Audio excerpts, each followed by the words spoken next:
10 one-man game.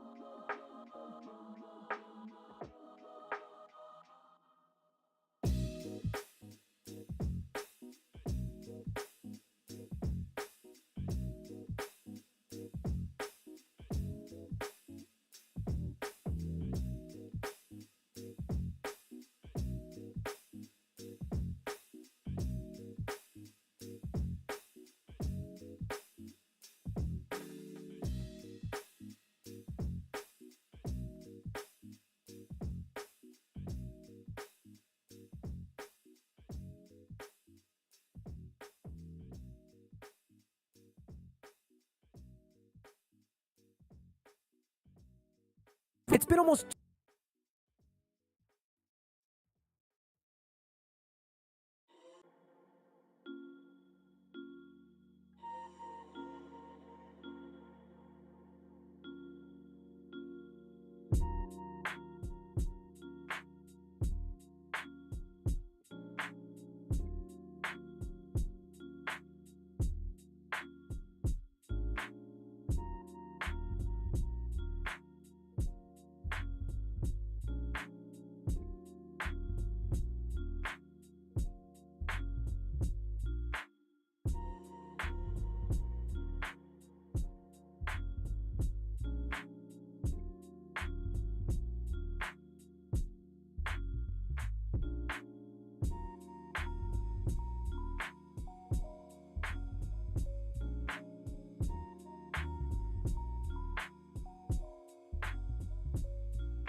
Greetings, gamers, and welcome to the 163rd live stream from the Misfit Gamer Studios. I'm your host, Vortex, and this is D&D Discussions.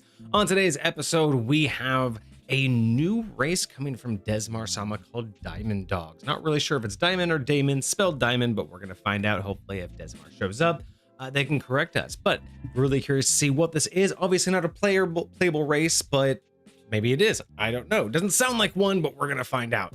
Other than that, the only other update that we have really today is just a reminder that we do have our community stream coming up at the end of this month, Saturday the 29th, and the vote is still in Discord. If you are a member of Discord, go ahead and jump in there if you want to join and get a vote in for what we're going to be doing. I think right now the lead is another pop culture build. So other than that, we don't really have any other details for you, so we're going to kind of just jump right in. I don't know if Desmar is with us just yet, so we're gonna find out. I got a thumbs up from my ping in Discord, excellent. So hopefully they're gonna jump in here any second. Hopefully they'll be here quite soon.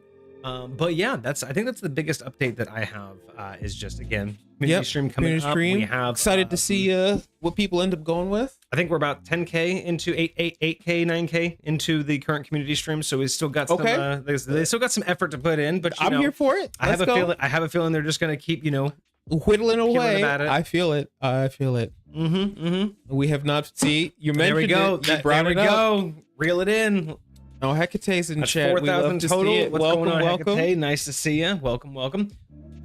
Yeah, so other than that, I am still no closer to completing the magical definition. It's a doozy. It's a doozy of a topic because like none of the books really have clear definitions, so I gotta go old school. Like I'm having to dig like deep in the archives. Luckily, Internet Archive is a thing. Yes, big facts. But them books are hard to read. If you have not, like we read one of the second edition books. We read the Sionis Handbook. I can't believe we did that. That was awesome. That was awesome. Now that I look back on it, as weird and interesting and like experimental as that series was, I really think what that needed to be was more of like a challenge where we did it in one stream.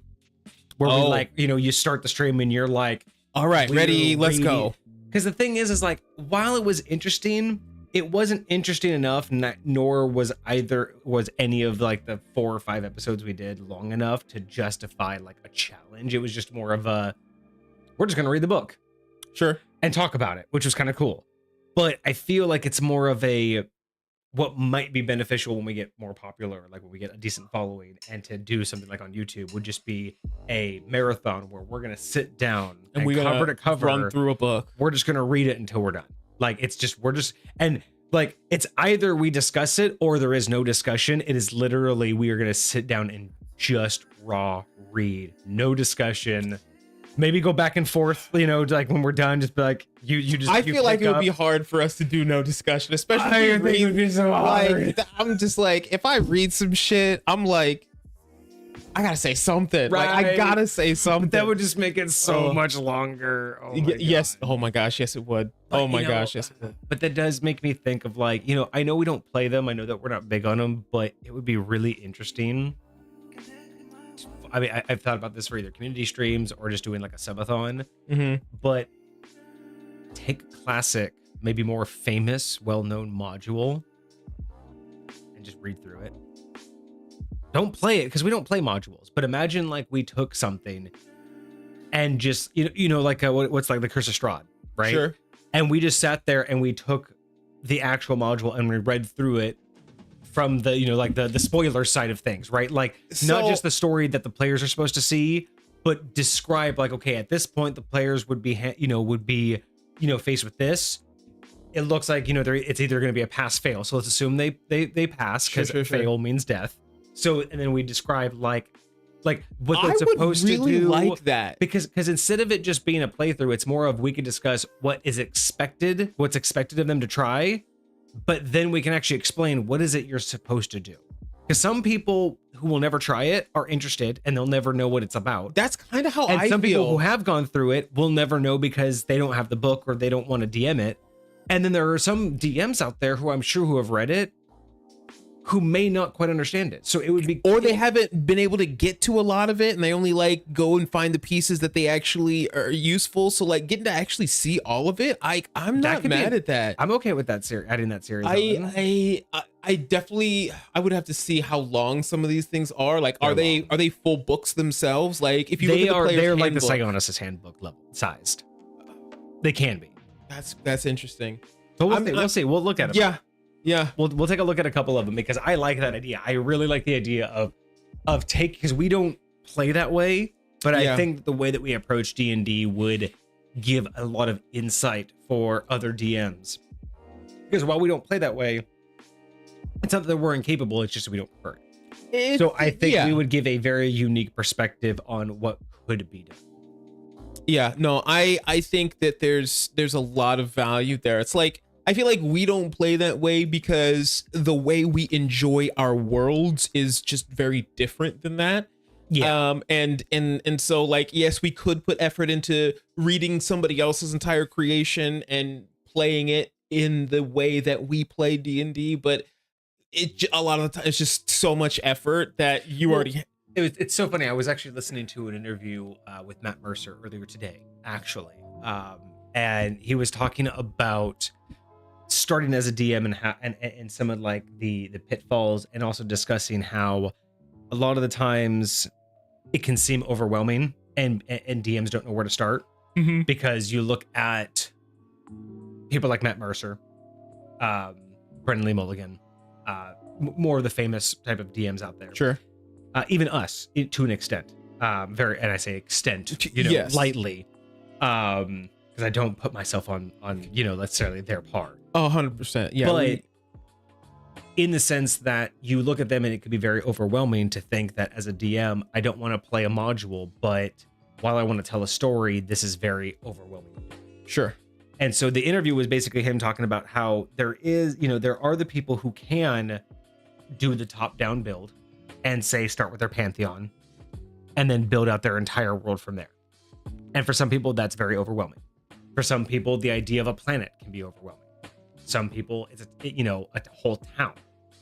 But he was just, the whole rest of the interview was just talking about how, there's no shame, there's no devalue in starting from a mansion, a dungeon, a jail cell, a city, a town, a village, like a ruin, a singular point. There's no difference in starting from I'm going to build out every god, and then from that level down, my world will be built, which is technically, while it's not how Vortex built High Point IRL, it technically is. That is exactly how High Point was built. When Zenith got here, the very first thing that happened was built the hierarchy. Sure. And the hierarchy built everything from there, to coincide with what was already here. And that's the way that High Point was done. But me as a DM, did a lot more trial and error and things of that sort. And I started I don't think I've ever talked about this. High Point, before High Point was High Point, before Zenith escaped the Emperor's realm, right? This is before the Cataclysm. Sure. This is just everything, right? High Point was not called High Point. High Point was originally called Roll On. Interesting. And Wild. it was a town with a set of ruins just outside, and that was it. I feel like I've heard about this town. Have you talked about this town at all? I've maybe mentioned it once. Like, this is literally so old. I don't even think I don't know if I've ever even mentioned this to Vixie. Like, I don't talk about the origin because this was literally like the infancy. This was when I first decided I want to even potentially think about DMing. I just said, I'll throw a town and I want this ruin outside because that was going to be my 2 interactive. I was going to do an attempt at dialogue and shopping and then an encounter option. And that was it. I was like, I got that. It was basically a module. There was the town you came from, and there was one thing you could go do. It's like a game in beta, right? Yeah. It's like, here's the starter town. You could do a bunch of shit in it, but there's only one mission. And that's what it started as. It was Roll On and the Ruins. And I had 2 people who ever gamed in that. Which are technically, officially, the people who have played the longest in my realm, because technically they started long before anybody else actually a DM. Yeah. But yeah, so that's the thing is my very original was basically a half-assed town, which was basically more or less an experience, not even a mapped out town. Sure. It was just a where you wanted to go, things would be there. Mm-hmm. And then there was the Ruins, which is pretty much the only thing I had mapped out. Okay. And that was the very beginning. That was the nucleus of what would eventually grow to the afterlife that Zenith would then create, which would then grow into High Point as an idea, which would then grow into High Point as a location once he escaped. And so does that theoretically mean that this place still exists? It's a fantastic question. Because, and I will tell you this, I will say it's a fantastic question specifically because, like I said, there are 2 people who gamed in Roll On, which is the town / technically the realm at the time. Sure. So there were 2 people who gamed in there. One of them has never gamed since. Okay. And theirs ended on kind of a cliffhanger. Okay. I had another player who happened to just be around at the time and happened to give it a swing, and gamed and went to the same set of ruins, and also happened to have the same end. They were kind of coming to an end close, so they essentially ended up with the same ending as the other person who hasn't gamed since. Is this a scenario where this is the same gaming session, like they gamed together? No, they did not game together. That's very interesting. But they were not separate instances, if you will, using gaming, video game logic. They weren't separate instances. This is when even at the very beginning, everything was always in the same instance, right? Gotcha. So the first person went through and ended on a cliffhanger, basically got trapped. Mm-hmm. Haven't seen them since. Real life. Okay. Second person went through. It was basically one of those, we gamed for a little bit, wasn't really working for either of us. We were kind of just like, yeah, we're kind of done. Ended on a cliffhanger, which was the same cliffhanger that the other person ended up. They ended up being trapped. Yeah. That second person was Lucifer. Interesting. What both of those people got trapped in was a demon seed. This was when I very first created the idea of the demon seed. This is the origin of the demon seed. I do remember you talking about it, but again, you didn't go into any details about like the town or anything like that. But we did talk about the demon seed. It was my very first creation, way back when. Which is, again, when you look at the wibbly wobbly timey wimey, it was essentially a kind of always was, but wasn't until later, and then it was. Yeah. No, I get you. But it was basically, it was one of my very first creations that to this day still exists and is kind of one of the things that is like one of the breadcrumbs that has tied it all together. But yes, they both basically got trapped by demon seed. If anybody has been around long enough and listened to the podcast long enough, I've talked about Lucifer's character quite a little bit. Sure. And their condition, what they wanted to be. Mm-hmm. Because eventually they wanted to kind of escalate to a higher level of gameplay. They had already decided that they wanted to be a demon. So in High Point terms, they wanted to escalate to a level 18 character. So we did. So if I remember correctly, like the question came about was, is it the same character? And so I guess easily enough time in a demon seed doing whatever it is that's happening, you would come out as a new creation, a new entity, a new character, but it could be the same soul, so to speak. So what happened was essentially because they out of game had decided like they just wanted to like escalate to level to 18. They were just like, look, can I just do it in level 18? I want to try it out. But you know me, High Point doesn't just do things, and I'm not just gonna hand them a level 18. I'm gonna work it into it. So Yes. because it happened to be the same player, I said, oh, good. You want to be this really intense thing. And this time around, not last time, this time around, when you made your character, you specifically wanted to be a demon. And they specifically wanted to have a ties to like Trickster Demon. I'm like, fucking beautiful. Like, this is, again, their creation. Sure. And then after a couple levels, they were like, I want to just go straight to level 18. They handed me everything I fucking needed. So I was just like, cool. So they ended up meeting a really important NPC who basically revealed to them that who they thought they were is not who they really are, and is merely a projection. And basically told them, you've become powerful enough that you have been able to project into the mortal world from where you're locked away. Interesting. So the character that they originally, basically the character that the player was playing, was literally a projection of their original character from the Demon Seed. So they never actually They were still locked in. So this is how I tied in the story. So this NPC, who also has been in and escaped a Demon Seed at least twice. Rumor has it 3 times, but it's nearly impossible to do it once. It is proven that he's done it twice. He claims to have done it 3 times. So that's his history. But this NPC approaches him and basically says, I know what you really are, and I can set you free. I can give you the power that you seek if you make a deal with me. Sure. Made a deal with him, and thus he was set free from the Demon Seed. His current state was destroyed. His apparition, his projection was destroyed. Sure. And in its place resulted in his original character coming back. Okay.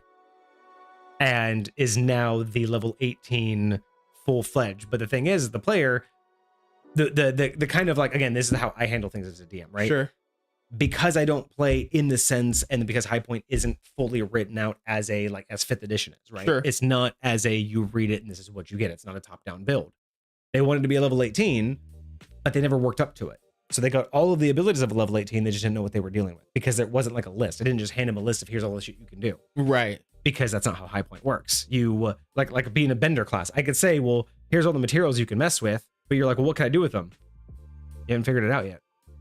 Yeah. Like, do you understand how the bender class works? Very much so. Very much. That's exactly how it would be. If I told you suddenly that Dovd can, deal with, plasma. Well, what can I do with plasma? Whatever you can do with plasma. I don't know. Do you know what you can do with it? I don't know, but you can. It's kind of like telling someone, here's a CNC machine. Well, what can it do? It can cut metal. What am I going to do about cut metal? I don't know. You can cut metal now. Like, that's to me, that's the idea. That's why I don't necessarily appreciate the 5th edition mentality of top-down build, because when you say I want to go from level 3 to level 18, it's like, here you go. Here's a level 18 character. Well, what can it do? You haven't figured it out yet. You haven't built it. It is the power of a level 18 in the way that I think it can work. But as a DM, I know how it works. You don't. But I'm not going to sit here and tell you everything it can do, because that takes away your creative process. And that's not how I DM, right? I don't DM in the sense of, here's a level 18 character, here's exactly the things you can do, no more, no less. I don't play that way. I want to know, what did you come up with by this point? So that's kind of like the double-edged sword that Lucifer ended up getting with that character. Sure. Which I know it could be looked at as a dick move, and I know it wasn't, and I knew that that's not what they really honestly, wanted. I don't see it that way, because what they're asking for is to come experience your world, the world you have to provide for them, and that's genuinely what this is. And it's like it's not meant to be a piece game. Like, even in 2nd edition in general, like, you're playing a game in 2nd edition regardless, right? On top of the fact that it is High Point specifically, right? And so, like, the way that works, that's what it's supposed to be. Like, that's what you need in order to create a character. And so much of your realm, which again I appreciate, is one of those things where it's not, you're supposed to go experience it. You're supposed to go find it out. Like, even just now, you're like, that's a great question. It's does it still exist? Like, go go investigate, go spend that, because that's where a lot of the value comes from. Yes. If you just have stuff like handed to you, then what are you experiencing? What are you discovering? Like when you watch a movie, when you read a book, like you don't want it spoiled for you. Like the whole purpose of it is to go experience the thing. You could just know everything about the book out the gate, but then like, what's the fun in watching it? What's the fun in reading it? Like, what's the fun in playing the character if you've just got all the answers, if you're just God mode? Like, and that's the thing, is that wasn't the first time, right? Like you remember the Hellhound incident, pretty famous incident in High Point. Sure. At this point. But you know, the same thing, right? They didn't understand the powers that they were able to deal with, so they knew what spell they could cast. But again, without having played the character from level 3 to level 18 and having unlocked the demon seed powers that they didn't practice with, when they wanted to cast spells, one of the things that I had already planned to give them, right, was the fact that they had 2 pools of energy to pull from, because they were a demon. And now that they had the demon seed, it wasn't just a magical pool. They were quite literally duality. They could pull from the normal magic pool, which is how the weave normally would work, and just do the spell normally. But because they were linked to hell through being a trickster demon, and specifically trickster demon are basically also, or no, not a trickster demon, but a crossroads demon. He wants to be a crossroads demon. And because of High Point and because of the various pop culture things that I have in, specifically supernatural, that's directly tied to hell. So when he wanted to be a demon, it wasn't just you had normal magic and you were just a demon, but now with the demon seed plus the crossroads demon, he had immense direct ties to the cores of hell. So whenever he had casted spells, he had a 50-50 chance of pulling the magic either from the weave, like from where the weave would normally go, like the path of least resistance, or he would tear a hole directly into the heart of hell and use raw hell magic. I think that those experiences in and of themselves, like imagine this was not Lucifer playing this character. Imagine this actually happened to a character. This is them experiencing that for the first freaking time. Like, and I'm glad that, like I said, because I understand, like from an outside point of view, I can understand some of the experiences or some of the things that I did may be, you know, like a dickish move. But in the long run, this is, I have to be true to how I play. And like, this is how High Point works, right? Because again, like he had casted a spell where it was like, it was supposed to be just literally summon creature. It was supposed to be a 2nd level creature. If it was a situation where his character would have known better, and player didn't, and you just didn't tell him, that I can understand frustration in. Yes. But this is not a situation like that. This is a situation where, no, this is not something your character would have known. You're discovering, you're learning what your level 18 looks like for you. And so like you need to go through that. Your character needs to go through that experience, because they don't fucking know unless you're going to sit down and do all this research to be extra freaking careful about everything that you are now, which there's really no way to do, because I'm pretty sure you're the first time this has ever occurred. And that's the thing, is like, I don't have everything written out for that reason, because again, I'm also the kind of DM, I don't want 2 people to build the same build and have the same experience. That is not, in my opinion, what D&D should be about, right? I don't want to be like honestly, I don't want to have to be a DM and I have, you know, let's say over the course of a year, I play 5 games, you know, 5 one-shots. And I have a what is it? The Moon Barbarian or whatever. Or Barbarian? Or there's a barbarian of the Totem Barbarian? Oh yeah, the Totem Barbarian, right? So let's say I have like 5, you know, one-shots, and I have each one happens to have a Totem Barbarian. Okay. I honestly do not want to have 5 identical playthroughs. Sure. I don't want each and every one of those people to walk away from that game, all come together and be like, so what happened when you went through this door? And be like, well, I did this. And be like, yep, I did that too. I did that too. I did that too. I did that too. And then they all describe the same outcome. Because I don't want them all to have this same. That's Baldur's Gate 3. That's exactly what would happen. And be like, hey, you can. It's very it's very diverse. You can do a lot of different things. You can do things a lot of different ways. But if you do the same thing that somebody else did, you're gonna get the same result. Exactly. And that's where I'm at right now. Is like, again, I understand that it's rough for people who don't expect it, but being true to myself and being true to how I wanted to play, like that's that level that I will go through to ensure that my game is experienced the way it should. And and that again is the point. Like I go back to talking about that immersion that we all need, like player immersion, DM immersion, right?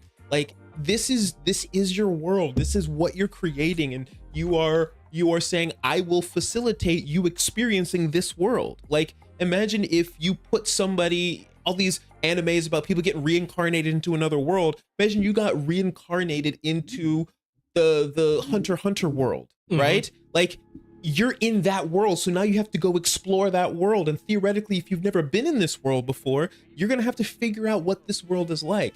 Going into Hunter x Hunter is gonna be way different than going into One Piece or something like that. So I totally think that is what should be the standard. Is you are expecting to explore something you've never. If we were playing Curse of Strahd and I've played Curse of Strahd before, then yes, maybe I would expect it to. You're gonna expect certain benchmarks, certain things, right in there. Like, oh, when I did this last time, there would at least be something over here, you know, like. Sure, I get that, but not with worlds like this. So that should be I got reincarnated into a dungeon, or it should be I got reincarnated into a dragon in a dungeon.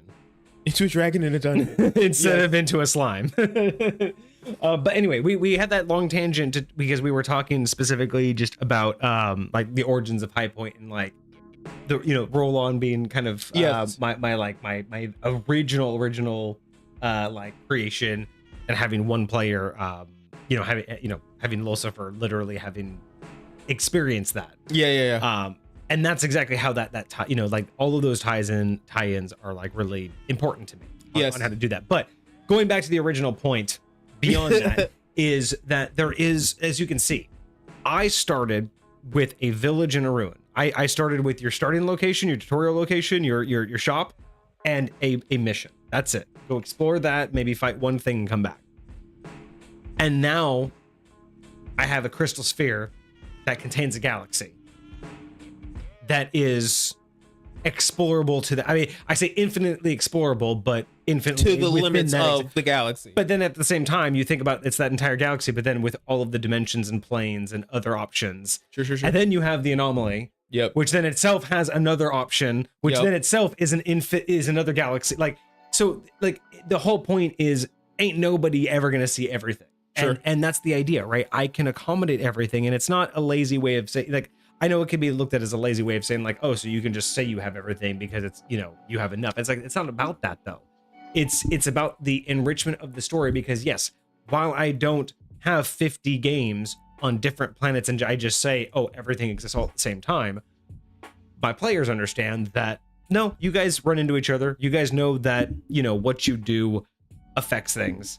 And I like that. I like running that kind of ideology, but my lore has nothing to do with my laziness. You know what I mean? It has nothing to do with me being able to say, well, I can run any game. It's just that I think to tell a proper story, there's plenty of viewpoints to be had. And thus, the more you want to tell, the more you have to take, that one step back. You can tell the story of a mansion, right?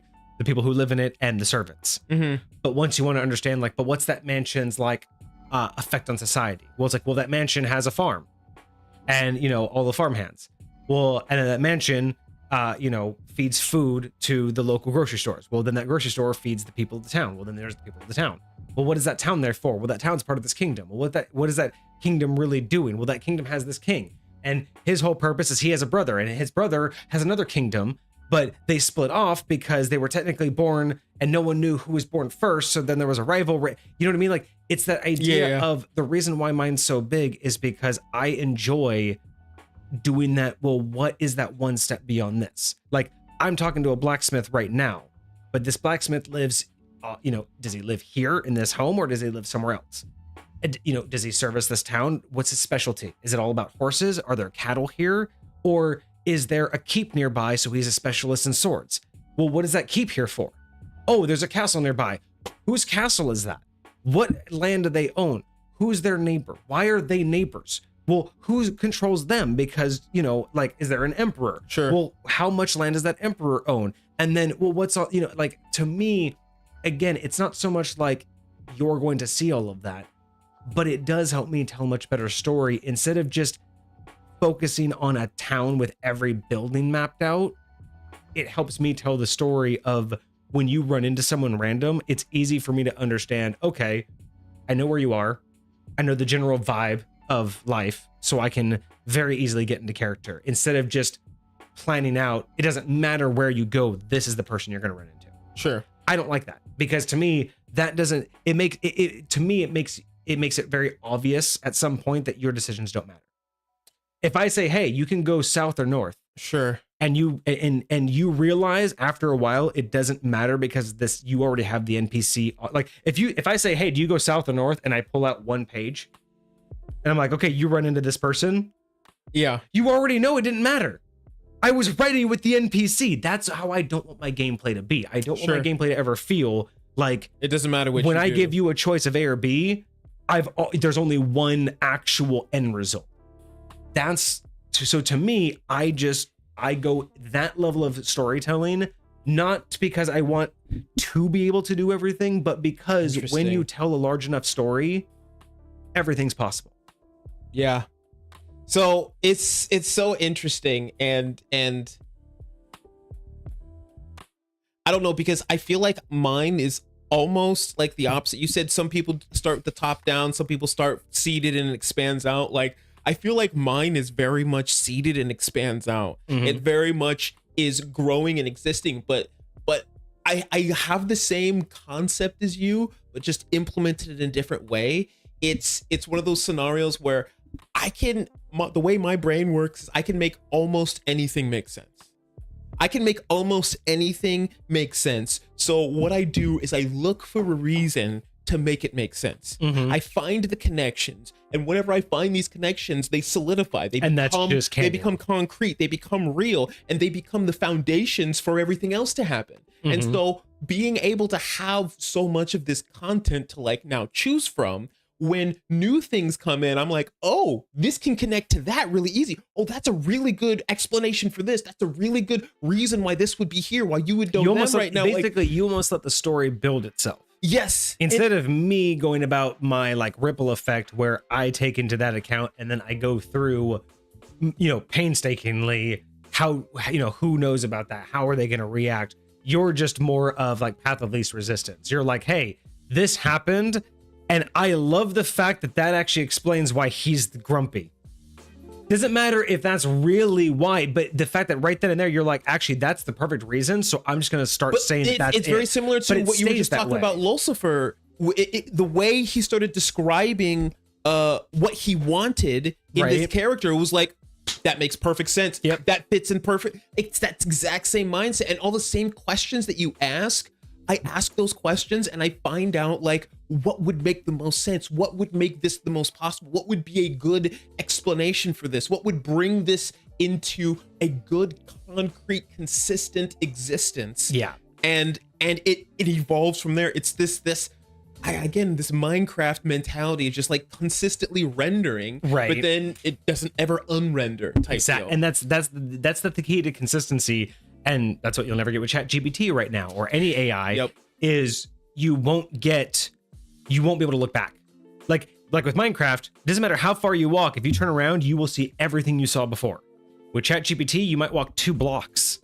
And then after that, it's re-rendering. It's no idea. Yep. Like, and that's the crazy part is like it can infinitely render blocks in front of you as you keep walking forward. But the moment you start walking backward, you get like 2 chunks.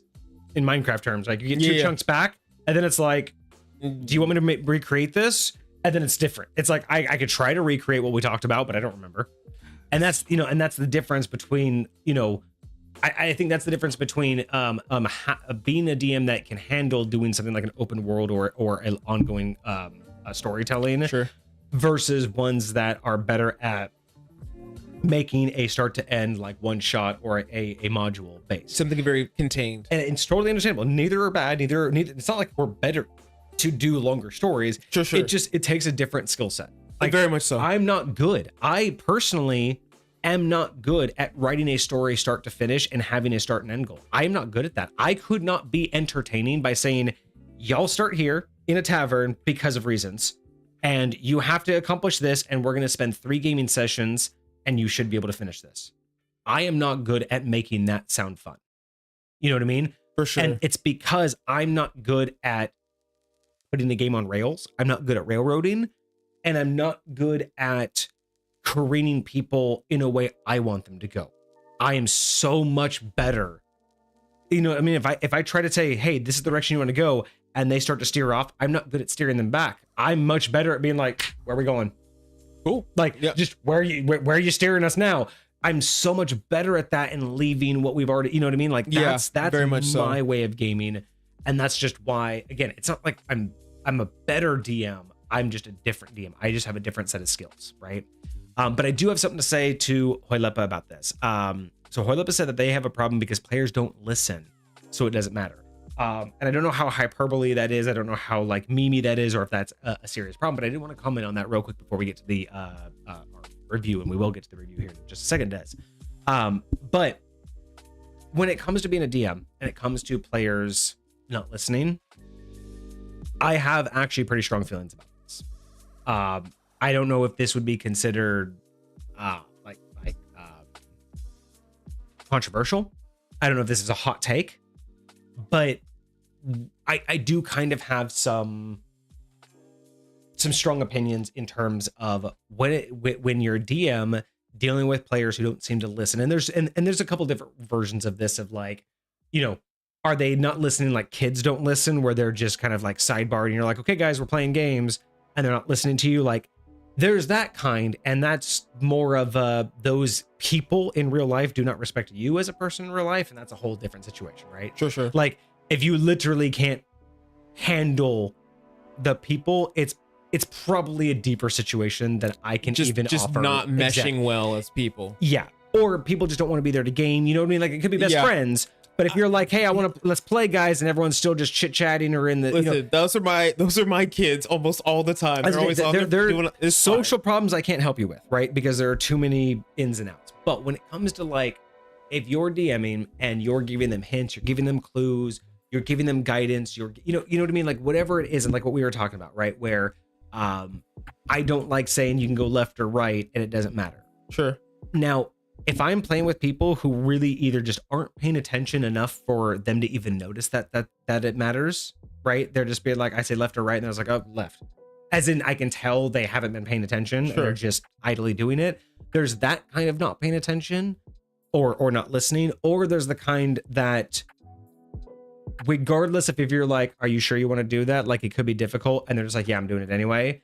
And they're just like, they think that it does, like, for some reason in their mind, either they think you're memeing or they're trying to meme, or they just think that they can overcome it. Like, they're just overzealous because they're dice rolls, or they think that, no, I know I have a cool little like thing I can do. I know my character, right? There's that kind. It's just the overconfident, right? So it's either they're not paying attention, or it's the overconfident. You know, otherwise it's a social issue and I can't help you with that. Sure. But my strong opinion when it comes to both, the ones that are just not paying attention and the ones that are overconfident, my strongest opinion about this and how to handle them, and this goes out to most DMs out there, if you are having this problem, you are not punishing them enough. And you know me, I'm not a big punishing DM. I don't go out of my way to punish them, but consequences. Yeah. Consequences matter. And my biggest experience as a player, as a DM, throughout my 12 years now, is that the stronger the consequences and the more consistent you are. Like, we talk about consistency, but I mean, I'm talking about Occam's razor consistency. If you say something looks like it'll explode if you touch it, but you better fucking make sure that thing explodes the moment it's fucking touched. And I don't mean, well, you've touched it, so now you have a round, and then a round goes by, now the timer started, and then the timer goes out, now you can hear it about to explode. Stop that shit. If you're that kind of DM, that's why your players aren't listening to you. Is because it's kind of, in a way, it's kind of like parenting. If you threaten, and then do violence or do punishment, guess what? Every time before that, they're going to count. Threaten. Okay, I'll listen. Sure. That's so whether it's a hot take or not, my biggest thing is when it comes to players not paying attention, whether it's not, or whether we're not listening, whether it's not paying attention and just not being engaged, or it's them thinking that they have a better idea, them being more confident, set higher punishments. And by punishments, I don't mean like target them and do things against them, but set higher consequences. And I say punishments because I think most people out there will understand what I mean. Yeah. When I say punishments, not consequence. But realistically, what I mean is like with me as a DM, you can miss out on things. You can lose opportunities. Things are sometimes a direct pass fail. And when you make the reason why I say is when you make this a consistent as a DM, when you let it be known to your players, if you fuck this up, there is no, I'm just going to let you roll out of it. You're talking with the king. Let them know every word matters, because last time they talked to the Baron and some guy didn't know, one of your players was like, oh, I don't know what we're talking about. So I just say, sure.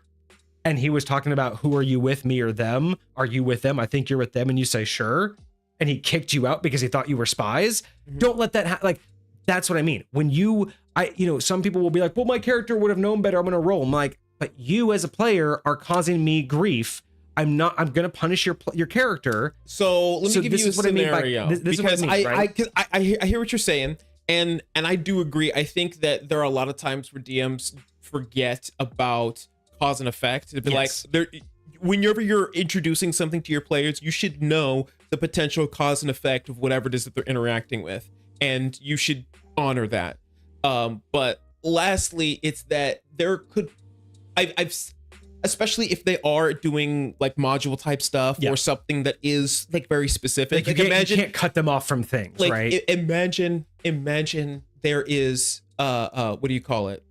Like a required NPC, this king that they could be disrespecting, is literally the only person that has the information. He's the person that needs to give you the quest. The game says he's going to give it to you. Right? Like in situations like that, I would say that the solution is more akin to cutscene type stuff and taking away players' ability to be silly or to take it out of the moment. Or what you do is, again, if you're creative enough, put barriers in between. Like, let's say the book says you're gonna go there and the king's gonna fully restock you. Mm-hmm.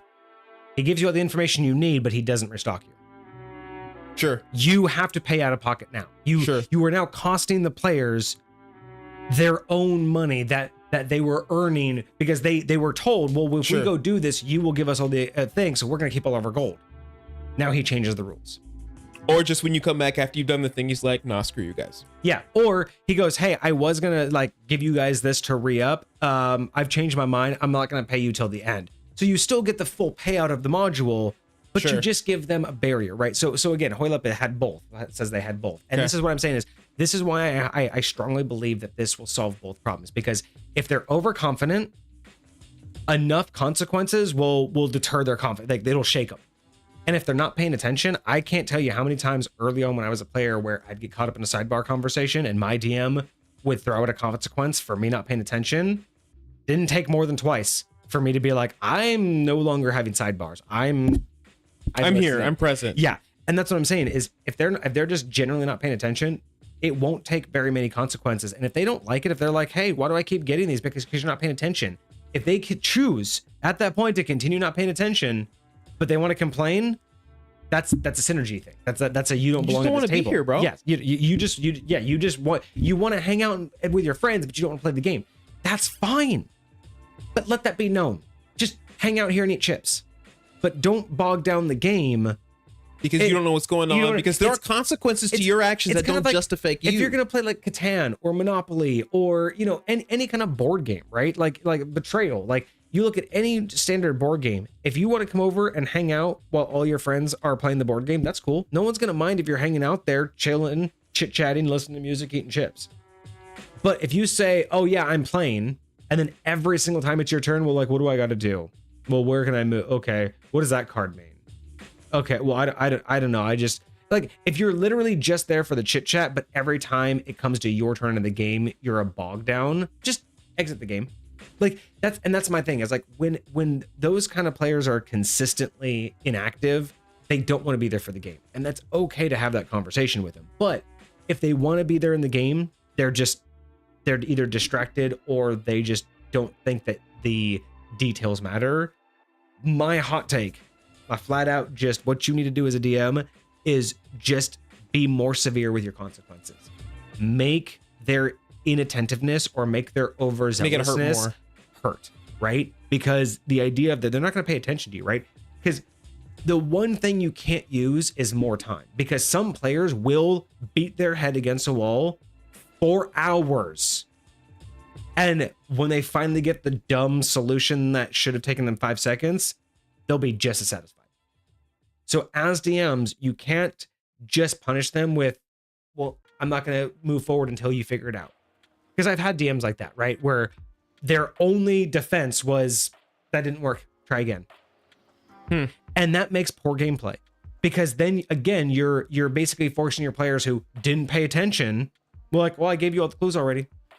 Figure it out. You have all the clues. Figure it out. You have all the clues. I've been with that DM, right? It's kind of like that older sibling that parent that is kind of like being toxic in terms of trying to teach you a lesson.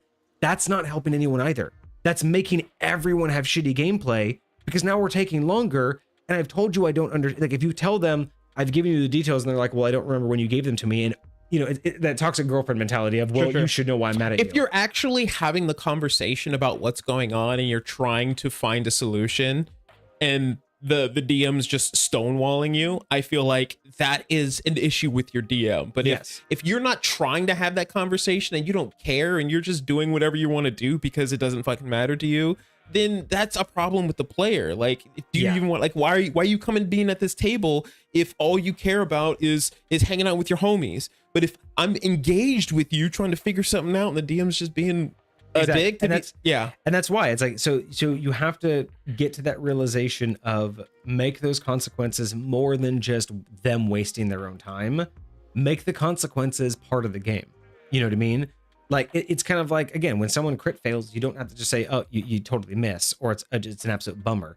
Make those misses part of the story. Make it make sense for their character, not just you're this big bad brute who's aced every battle, but you're just missing all day. Like, that's not what you want to, you don't want to hear that, right? You want the anime scene where you're like, you've never seen someone move this fast. Like, because that's what I want to be as a DM, right? Sure. You could sit there and be like, this character said, like, I've learned from the best. I want my backstory to be like this impressive fighter, best of my school. Be like, cool, be that, right? But then the next battle, they're just rolling like 3s and 4s, so they're just not hitting shit, right? But you could, as a DM, be like, yeah, you miss, yeah, you miss, yeah, you miss, yeah, you miss, sucks to suck. That literally destroys his entire character. Now, granted, he's still missing. You can't change that. But what you can do is go, every step you make, it's almost like he just knows what you're gonna do. Like, you've seen these moves before. He must have gone to the same school as you. Like, like, you can make it to the point to where it's not that you're bad, it's just that he's better. Like, and that's that thing that we've talked about before, where missing isn't missing. Sure. And hitting isn't doing damage, like physical damage all the time, right? And this is where we need to get better, because just because you miss their AC, it can be part of the story. Like, one of my favorite examples is like a barbarian, right? During rage, but just gets shitty rolls. Don't just say you're missing, because it makes the character feel like they don't know what they're doing and that literally it's useless. Sure. But if you add that in where it's like you were just so overcome that every swing is filled with such power that they're just seeing where it's coming from. Like, they're just, every time you swing, they just know where you're going to swing because you're overcome with the need to harm them. You're not thinking, like, sure. Make it part of the build, right? Then when you go to the next character and they miss, make it part of their reasoning, right? Make it part of their character, not just everybody, oh, you missed, sucks to suck. Right. That's where it feels you make bad. Those consequences heavier, you'll bring in people's attention more, but you also need to make the good and the bad situations always a part of the character, not just, hey, you did a good roll, let's all clap for the player. You need to tie it to the character in order for it to be fulfilling. Yeah. All right, well, I think that was enough tangents. I think we can get on to our review now. Let's do it. Des, I hope you're excited for this. I do need to hop off to the restroom real quick, so I'm going to leave you in the good hands of Kage, and then we are going to get straight into the review. So, right. Des, let us know that you're still here, just so we can make sure that we didn't waste our time, and I will be right back. I mean, like 1 minute. Yes. No, I'm super excited for this. I am interested what type of race this is going to be. If this is like a werewolf race or just kind of like a anthropomorphized and whatever that word is, dog type deal. I'm super excited to kind of get the vibes of this. I know not all the times do races have lore attached to them, but I'm hoping that some of the descriptions and some of the racial abilities will kind of give us some hints to what this may or may not be. But yeah, Des, I feel like you have come up with some very, very creative submissions so far. You know what? I'm gonna actually take a look real quick, if you don't mind. I know we haven't gotten through all of yours, but you've sent us like quite a hefty amount. Like we're still slogging through some of the races that you sent me. Let me take a gander. Oh, we might not have time. Vortex has returned. But let me stop you. Let's look at least at the ones we've reviewed already. The Artificer Conversionalist, the Artificer subclass Mercurialist, which was like the Mercury type weapon, the Warlock subclass of Unicron, which is lightweight transformer type stuff, which was so fire, the Banshee Curse subclass. Oh, that's right, with the where you get to like turn into the visage of the Banshee. Oh yeah. That one was interesting. I remember that one. Yeah. The background of the Swindler, which was very cool. Then we had the race of the Hydraborn, which was, I don't remember if they actually had multiple heads or if it was just really like a really long neck, but they had like reach with an opportunity attack with their bite. That was so cool. Wait, was that part of it, or is that what we? I know we had a couple options for. No, I'm pretty sure it did have. Okay, because I know that we did add some stuff like really about the reach with the head. We added some like creative ways to use it, but it was definitely a part of it. Then they had the Golems race that we reviewed last of them most recently. So you've had some very, very cool and very creative submissions, and I'm very intrigued to see what this one's gonna go look like. All right, well, Des, really quick, we do have a question for you. Hopefully you can phonetically spell this in chat for us. Is it Diamond or Damon? Oh yes, I did want to know that because it's spelled Diamond, but Kage wasn't sure if we were supposed to do Damon as in like demon. Or, you know, like I wasn't sure if it was supposed to be like a modified diamond, like the gem. Okay, it is diamond. Okay. Thank you so much. That's all we need. All right, so we can begin today, and we can start now that we know that. All right, so today we have from Desmar Sama, Diamond Dogs, a new race, species, whatever you want to call it. And this is the submitted artwork? This is the submitted artwork. That's correct. All right. So we have a fearsome creature in a just luxurious leather trench coat, but I'm assuming it's a trench coat, like a highwayman's jacket. I love that. I'm loving the jewelry in the head. The purple aesthetic is always nice. Very demonic looking with the glowing eyes. I'm curious if that's I'm loving just the. I'm loving the, because I like when it comes to like werewolf type creatures, you usually get either the full wolf form, like a dire wolf form, sure, or you get the semi-bestial form, like this, like the cross form. Yeah. But it's usually like overly exaggerated, usually huge ass shoulders. Yeah. And it's like humanoid-ish, but it's more like a dog on its hind legs than it is a human. What was that movie? Like Underworld? Yes, Underworld. Exactly. That's what I was thinking of. Yep. I'm loving the fact that this is this cross form. It's this more humanoid than it is creature, but I also love the fact that we have clothes on it. I don't know why. I just love this visual. It is so much different than we're used to seeing with this kind of a creature. So I'm digging the visual already. You see this come across you in like like if I saw this thing just like come across a tree like in the middle of like our camp and he just like walked into our camp, I'm putting my hand on my weapon, but at the same time I'm like, okay, bro, either you about to attack us and you got like 5 people in the shadows, you're gonna ask for my soul, or you about to sell me some like black Right? market shit. Yes. Like does he not look like he's about to sell you some shit that like no you can't buy anywhere? Like I got a That's deal. kind of very fair. That's I got a very deal fair. only once in a lifetime. Oh, that's crazy. It's a tier 100 skin for Fortnite Battle Pass. So yeah, I'm looking at this dude and I'm just like, yeah, he's either gonna sell me something that I shouldn't own, like a cursed item, or he's gonna try to make a deal for my soul, or it's already too late. It's Like, that's what I'm probably getting. already too late. All right, so let's see what we got for the Diamond Dogs. Oh, no lore at all. No lore No on this description. one. That's all There's we been a get. couple, but So yeah. do with my description what you will. All right. So we have ability scores. Choose one of A. Choose any +2, choose any +1, or choose 3 different +1s. So I was looking in our admin notes. I believe we have the idea that like we wanted to change this to having at least always one selected, right? Isn't that like the idea that we had where when it comes down to splitting these, like our idea should be that there's always should be like a... I definitely think it depends on the race, because like something like a changeling or something that's maybe more Android or potentially programmable, like that could give you an option. Like if there's a Gotcha. reason for you to be able to choose any, like go for it. But I think sometimes giving just Because a like choice honestly, to I mean, any- to be completely honest, in this situation, what I would like to have seen is like choose any +2 or any +1. I mean, you know, I mean, to be honest, the first 3 that popped to my mind are strength, dex, and con. Like immediately, right? Like that's, Sure. that's just what it just pops into my head of what I would do.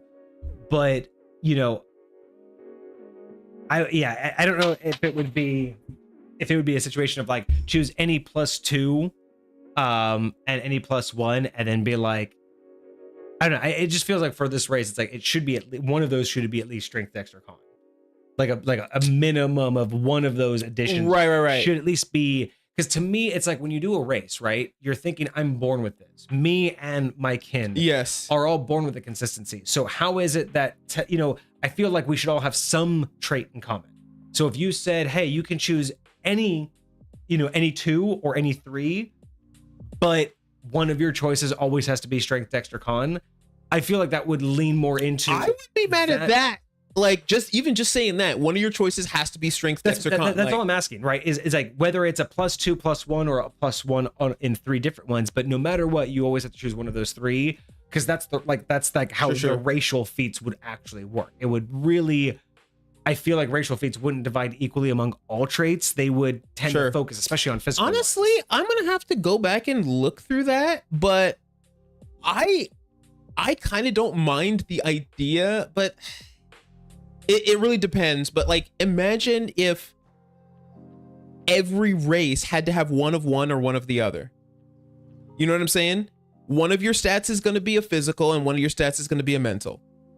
See, I wouldn't mind that. Like yeah. I feel like, especially when it comes to your race, like either you're going to be a race of people who are probably more book learned, or you're going to be a race of people who are probably that's more, what I mean. Is you know, I think that's what the idea was in the ADMG, is like putting it in there that when you want to select a range of ability scores, consider what the race is going to impart naturally and lean into that. Yeah. Right. And it's not about restricting the player's choices. It's about being more connected, because again, what I look at is when you give me a race of a bunch of cool stuff, but I can choose between 10 races and all of their ability scores are just my choice. Sure. It means that I'm only min-maxing for the ability it gives me, not for the experience. And doing something isn't so much about limiting it, it's more about providing that experience. With something like this, I would expect a physical dominated attribute. So it's not so much saying you have to be limited by one of these choices. It's more of a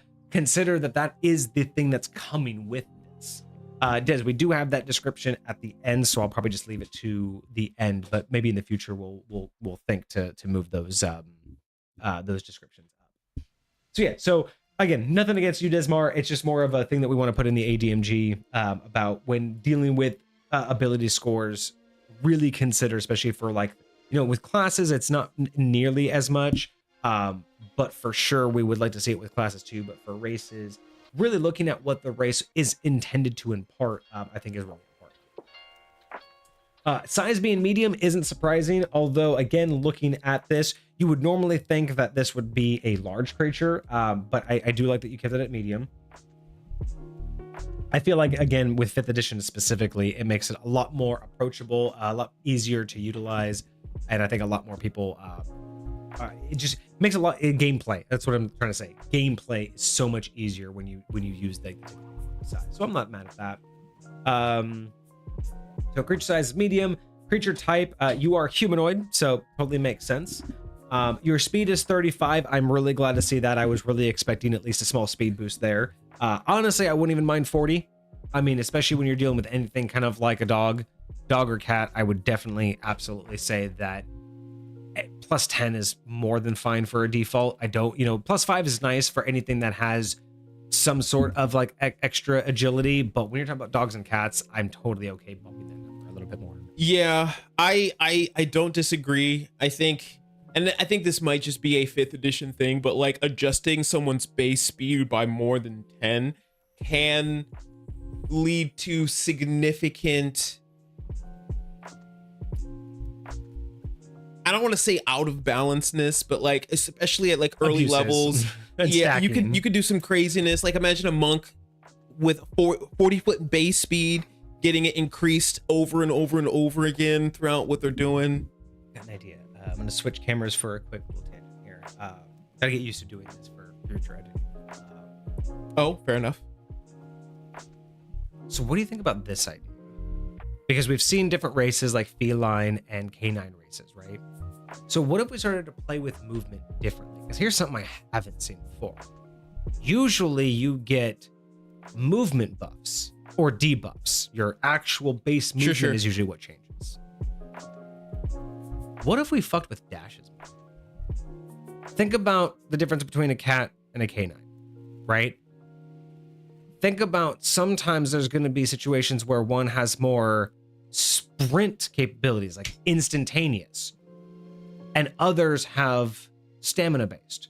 So what if feline based races, say, had a default +5, +10 to their whole overall movement, in the sense that they can get up and go really quick and cover a distance really quickly? But a dog, say, may not have that get up and go like a cat does. But what they would have is something like they can dash 1.5 their speed instead of just 2. Or, or what, instead of just double their speed. It's interesting that you bring that up, because the Tabaxi, which is basically the cat version of this, they do have a ability called feline agility. Right, I remember that. And it basically doubles your speed until the end of your turn. And, but that's on top of dashing. So they basically have an extra dash. But what I'm talking about is not so much like a feat. What I'm talking about is like, well, because that's like an extra feat that you like activate. What I was talking about is like, instead of having characteristics where we just alter the base movement, having an alternative characteristic that alters how dash works. So like, what if you had a race where... Also, you wouldn't put that in there like as... See, I was thinking that would be a feat.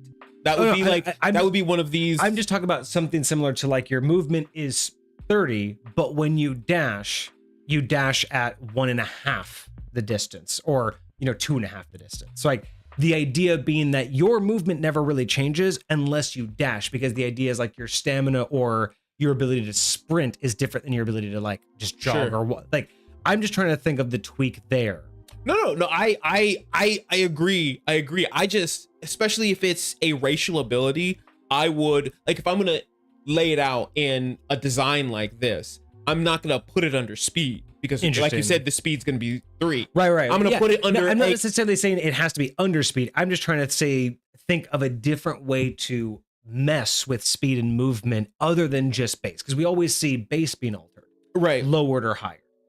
I'm just wondering, could we alter things differently, as in your speed only changes when you take the dash action? do really like that idea of being able to adjust your dash speed rather than your base speed. It's like, instead of doubling your speed, it, like you said, it does like 1.5 extra. Yes. So instead of going from 30 to 60, you go from 30 to would be 75. Yeah. No.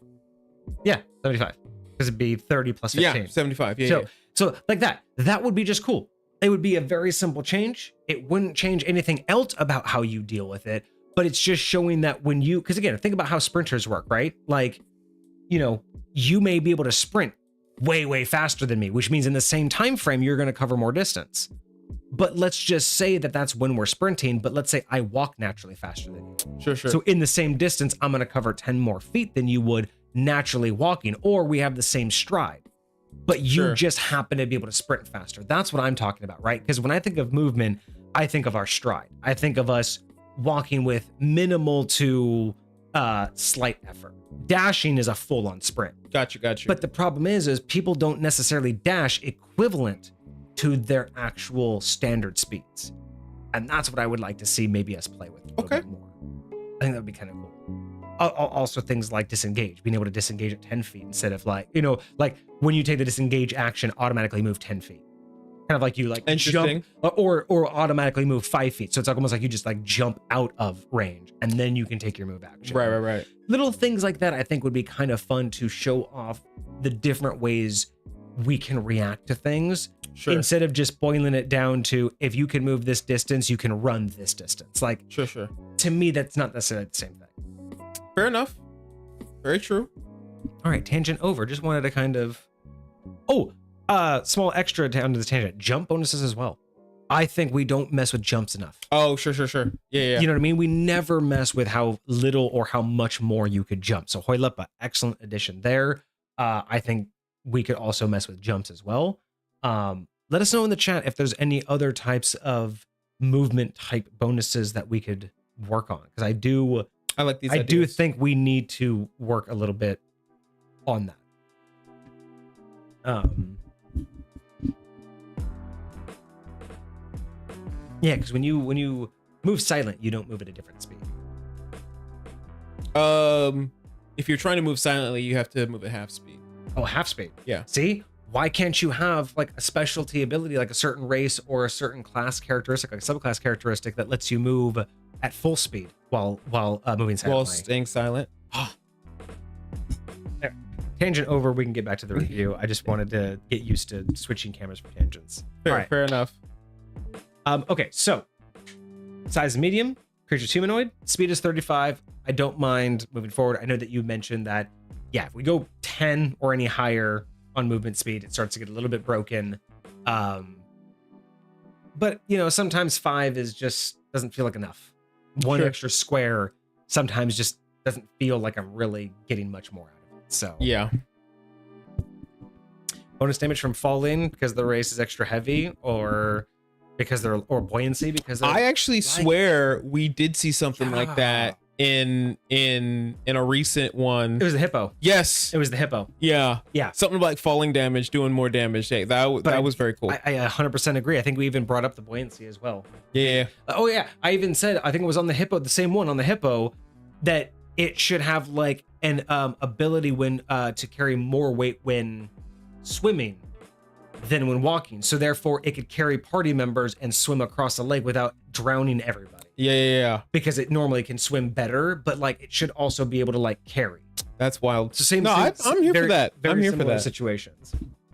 All right, so now we get into some attacks. So with the Diamond Dog, we have a bite. So your Fang Maw is a natural weapon, which you can use to make unarmed strikes. If you hit with it, you deal piercing damage equal to 1d6 plus your strength modifier, instead of the bludgeoning damage from a normal unarmed strike. So I'm 100% okay with the piercing damage. Sure. 1d6 plus your strength modifier is awesome for an unarmed hit. I'm not gonna be mad at that at all. Although I do want to use this as an opportunity to, not a normal tangent, but a different type of tangent, but much more related. Because I don't know if we've actually covered this specific topic. How do you feel about racial features granting magical overcoming magical resistance? Like, how would you feel if this said your bite acts as a magical attack? Do you feel in general, is that too much for a race to give? Yeah, unless there is something inherently magical about the race, yes. Like, you're just that would mean that like a regular dog that bites me would overcome magical resistances or something like that. Like if it's just my biology, one, but just would you be upset if a race tried to give you that as a baseline feature? Now, regardless of what race, just saying, would you feel that's too much for a baseline feature out the gate to give you an attack that? Not necessarily, because think about Dragonborn. Dragonborn get a breath weapon. Yep. That's magical. It overcomes resistances. So like having something like that as an innate feature is not the end of the world. Like, especially because you're not doing extra damage. You're just overcoming it. And exactly. How often at lower levels are you even running into things? Sure. And it's just when you attack with that thing. And so depending on what you are, you're not going to only be doing a bite. You know, you can only do I'm assuming you can only attack with this bite, even if you're a monk, once per turn. Exactly, 100%. Right? So like if that's the case, then I got no problems. But theoretically, like I was just looking up the tabaxi, they get cat claws, which means they can use their claws the exact same way as they're using this bite. Right. Except it's slashing damage because they're using their claws. And so, but I would say that they would probably be able to do it at least twice. Yeah. Right? Because it's your claws, but like it would make more sense, you know? So it just depends on like we were talking about with the Hydraborn. They're only going to be able to do that once. Exactly. And all the other stuff is going to have to be with your actual limbs and stuff. So okay. Yeah, just wanted to cover that because I don't know if we've actually talked about whether or not that would be too much for a race to give, because I kind of was expecting that to happen and then it didn't. So I'm like, I'm just going to talk about it anyway. Sure. I wanted to see what we would think that. about. All right, so I love that. I love the bite. I love the damage. I'm okay with everything about that. Although, again, little side tangent. Now it just makes me think of, you were talking about claws, right? Sure. What I would love to see now is a creature that if it has like 2 claws and a bite attack, I would love to see a knock-on feature where, you know, it has like multi-attack where it can like do all 3. But like has prerequisites to where it's like if it hits both of its claws, it has a chance to bite you. Like it can grab you and then bite you. And then it has a knock-on where if it hits all 3, it has advantage to grapple you. Like then there's like a grapple check, but then it has like advantage or something like that. Like sure. I like those ideas of knock-on effects where it's kind of like a build-up effect. We've talked about this with like subclasses where it's not so much a thing where you don't want the, oh, it feels bad when you try something and it can have a chance to fail, but something where it can't happen unless kind of like a crit, right? Where you have to like work up to being able to do it. I wouldn't mind seeing that feature more often, especially with multi-attack, where if all 3 hit, then something else has a chance to trigger. But that really has to specifically be like what happens. Got you. You know, I because again, much harder to pull off, but way cooler to see happen. Yeah. Other than a crit, right? A crit's a single roll.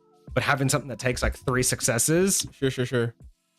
Man, even just like a weapon or like an ability where it's like, if you can get this ability off 3 times, like not only will it do damage a little bit each time, but if you get all 3 off, then it like stuns the target or like, again, I'm thinking of like vines, where if like, if you have triple attack with vines, but if all 3 hit, it literally like holds the target down because it's holding onto like a leg and an arm. Just little things like that would be so much more interesting in combat to like work through. Yeah. I'm here for it. Or boss. Now I want a boss fight. Where it doesn't attack 3 times in a turn, but every time it attacks, if it hits you 3 consecutive times, it grapples you. You know, it's you know, like a lunging attack where if it hits you 3 times, you're just now grappled. Interesting. Like that could be a fun encounter. I didn't change the camera for that tangent. Okay. Anyway, I like this fight. Moving on. So it does have dark vision, so it can see in dim light. So it says you. So I'm assuming this is a playable race. Now that I'm actually reading this, this is a playable race. Yeah. So you can see him dim light within 120 feet of you as if it were bright light, and in darkness as if it were dim light. You can't discern colors in darkness, only shades of gray. Interesting. Not very many people get dark vision to 120 feet unless they're from the Underdark. Yeah, that's huge. Like Drow and Duergar and some of the other like under races are the only ones that I've ever seen with that good a dark vision. So I'll be interested. So I don't know if it was just how it was laid out, but the description that's at the bottom, I don't know if That's what Des was saying, is that's probably the description that we would have normally at the top. So. Okay, yeah. So I'll probably eventually change this on the one that I end up getting posted in the on the leaderboard, putting the description where it belongs. But I don't know. I must have just thought something. It's okay. It's a process. You know what I mean? It's a process. But I do like having the actual description like as we're going through it. But you know, it's all good. All right. So we have now a new ability called Rampage. When you reduce a creature to 0 hit points with a melee attack on your turn, you can take a bonus action to move up to half your speed and make a bite attack.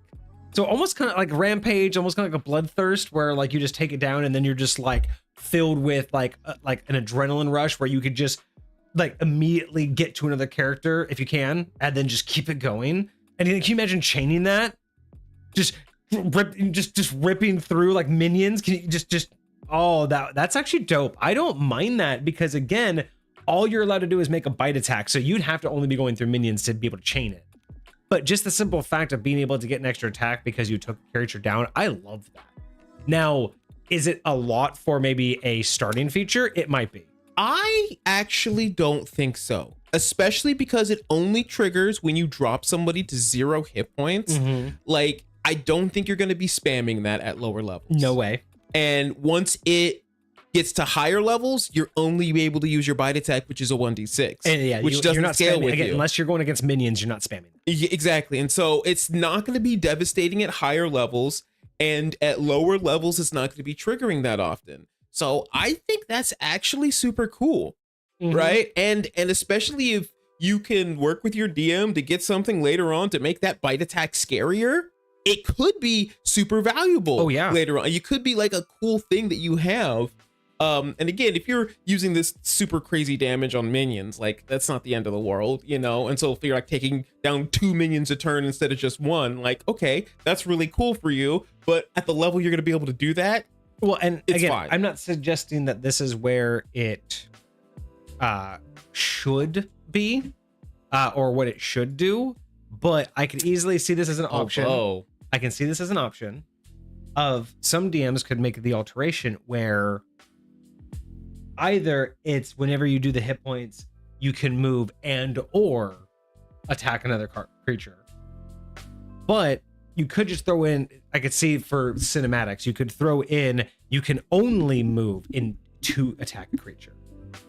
So instead, if you like down a creature to 0, and then you would use your, your half speed to just like cause distance, to just like give distance so you can go heal.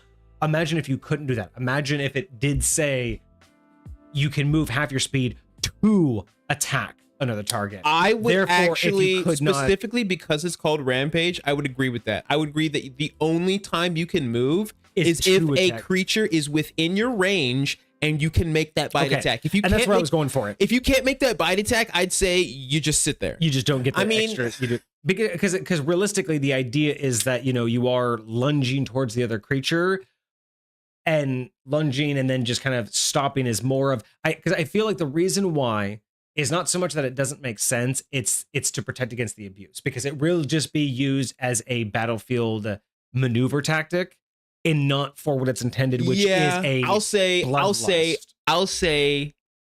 I'm okay with it if they're out of reach.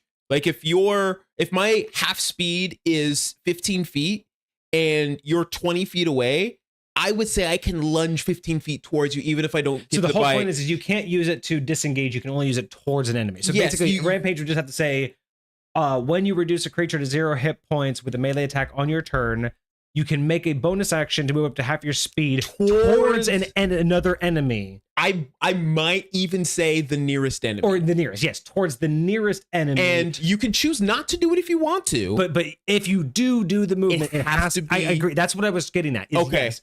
So Des, perfect. Des is back from ads. Des, okay. So we just have been going over Rampage. So we like the idea. We love the idea of being able to use a bonus action to get an extra attack. But here's our official determination on this. Add the language, or what we would suggest is adding the language that the bonus action to move has to be towards, and what we would suggest, the nearest enemy.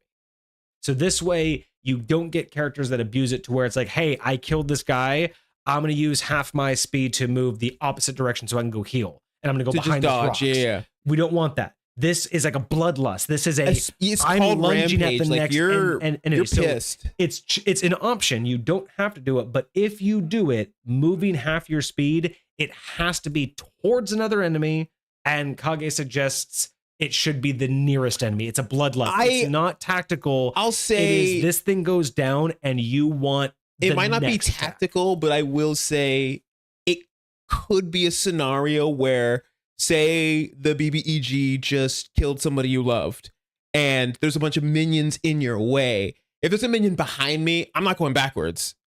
And even if that minion is theoretically closer, like I want to go. Okay. Well, that's a DM situation. Sure. Thematics. I'm just saying, like, look, if I'm here and I kill an enemy, and I got an enemy, the BBEG's over here, and then a normal minion's over here, I'm going for the minion. I'm jumping at the minion.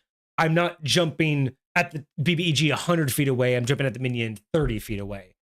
That's my mentality. Granted, yes, in the moment, you don't have to say, there's a minion that's behind you. I would say, I'm okay not forcing bad movement. But what I mean is, if there's two targets and one's 40 feet and one's 30 feet, and they're not completely the opposite direction, Sure. I should go for the 30 feet one. Again, it's a instinctual, I just killed this thing and it's a bonus action. I feel like I'm not really choosing. I just target and I go. I would say, how do you feel about anybody within your range?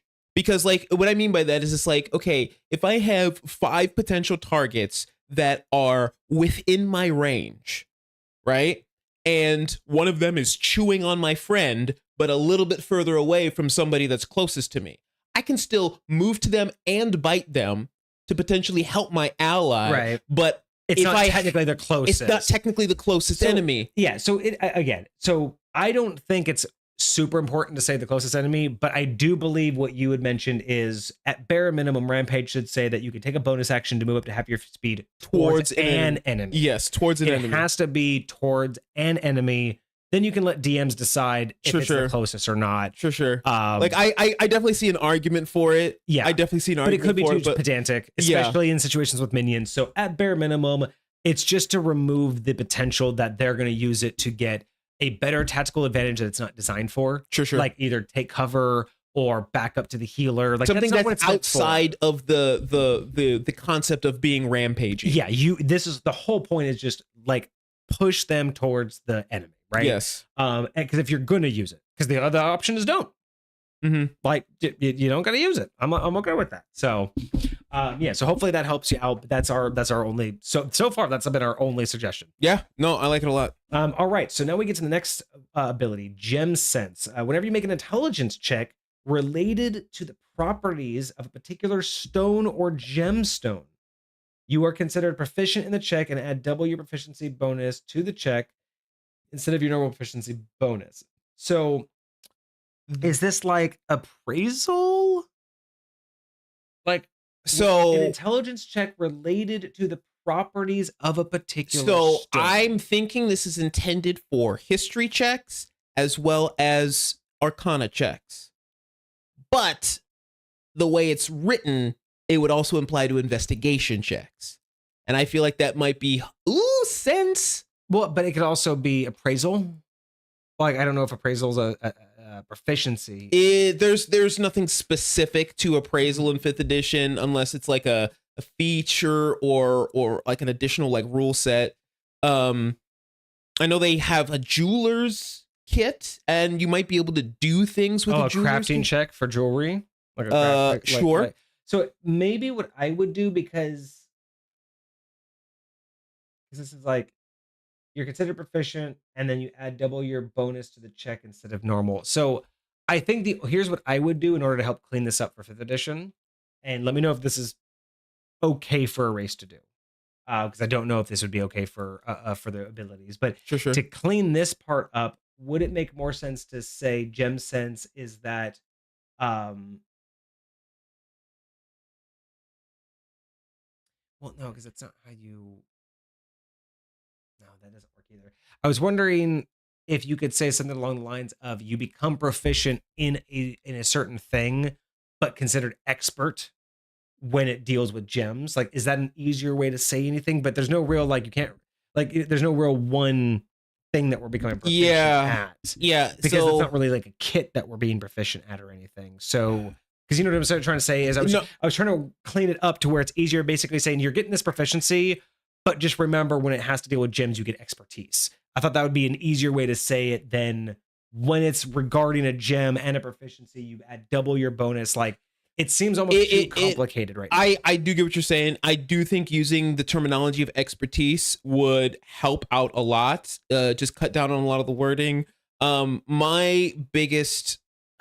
I also don't understand necessarily why. I mean, I know we're called Diamond Dog, but I don't quite yet understand why all gems would be in our wheelhouse. Yeah, so it might come with the description, yeah, which is kind of why I'm mad I put it at the end. But it's interesting to me. Like, I understand particular stone or a gemstone. Like, I think I understand like what they're trying to get at. I feel like it's just not helpful as if we don't have enough examples of when this would be used. And thus, is this one of those situations where it's great in a certain setting or a certain campaign, but how does this translate to why would I do this? Like, in the average gameplay, what is this ability specifically going to give me, right? Like, the next ability, make them shiny, you gain proficiency in Mason's tools. That's cool. Sure. Like, Mason's tools make sense. That's like, okay, so Desmar gives us something. Expertise is intended to be unique rogue feature. If another race, background, or class gets the same bonus, it always worded this way. Double your proficiency bonus. Gotcha. So this is expertise. Oh, it's sure. Just, I will say bards do get expertise as well. But which again, I don't like how they wall that behind it. Like that kind of terminology doesn't make sense to wall it behind, right? Like, I think expertise should be the articulation of the mechanic, which this is the same mechanic. Exactly. Like, so it doesn't make any sense that only a rogue can be expert at something. Like, they have backstab. Nobody else gets backstab. I don't care if you're behind the person, they don't know you're there. And nobody else gets expertise as a part of their class and or subclass. So like, to learn something as an expert, I feel could just be. I genuinely think expertise should be a freaking feat. You should be able to take a feat to get expertise. Yes, I think that too. I don't know why that doesn't exist. I 100% agree with you on that one. Like, whatever's fine. So I don't mind that this is giving us a bonus on gem related stuff. I feel like there might be a better way to word it, but I don't know what that way is. So I'm not going to ding Des for it because I don't know how to improve it. But when I read it, I do understand what we're getting from it. I just feel like when I read it, it takes me a few extra seconds to put it together. And I feel like there should be, whether or not there is, I feel like there should be a better way to say this. And if it's not Dez's fault. It's the terminology that 5th edition. I would say the biggest thing that I want to know is, in what scenarios are you imagining using this? That's what I was. Are you talking about history checks, arcana checks? Do you intend it to be included in investigation checks? Like, are all of those scenarios, because those are all of the intelligence-based checks that you can make. And it's specifically talking about intelligence checks, not attack rolls or anything else like that. So if it's just checks, is it meant to be anything that is tool related as well included in this? Is it meant to be, because you can make intelligence checks with tools, like with Tinkerer's tools and other stuff as an artificer and things like that. You get proficiency in Mason's tools, but doesn't that already give you expertise? Like wouldn't that basically give you the proficiency with Masonry tool too? Only if you're dealing with gemstones, which I get. So like that in combination with Mason's tools is just like, yeah, if you're using Mason's tools if you're using Mason's tools.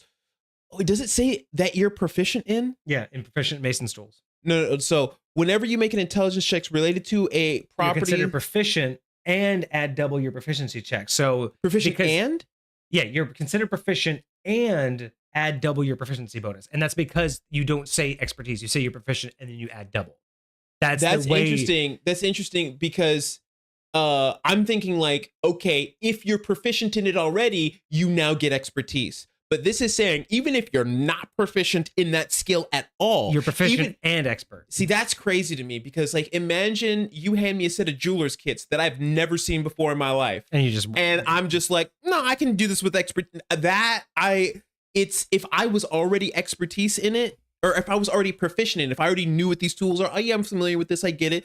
just because I know gemstones doesn't necessarily mean I know That's fair. jeweler's tools, right? And So, as a racial feat, again, it's really interesting to see, like, again, because it's a racial feat, not a cultural feat. Like, that's knowledge that you would kind of have to like learn, right? Like over time. Like that's a lot sure. of knowledge. But I can also understand like some innate qualities that could come with your attunement or your affinity to gems, right? So could gem sense be something of you know, would it be better to say something along the lines of like, again, just give them like baseline appraisal? Like you can, appraise a gem within like 10% of its actual value. Is that something that's because I'm trying to think of like, I would again, say the how, value of being able to do that is incredibly situational.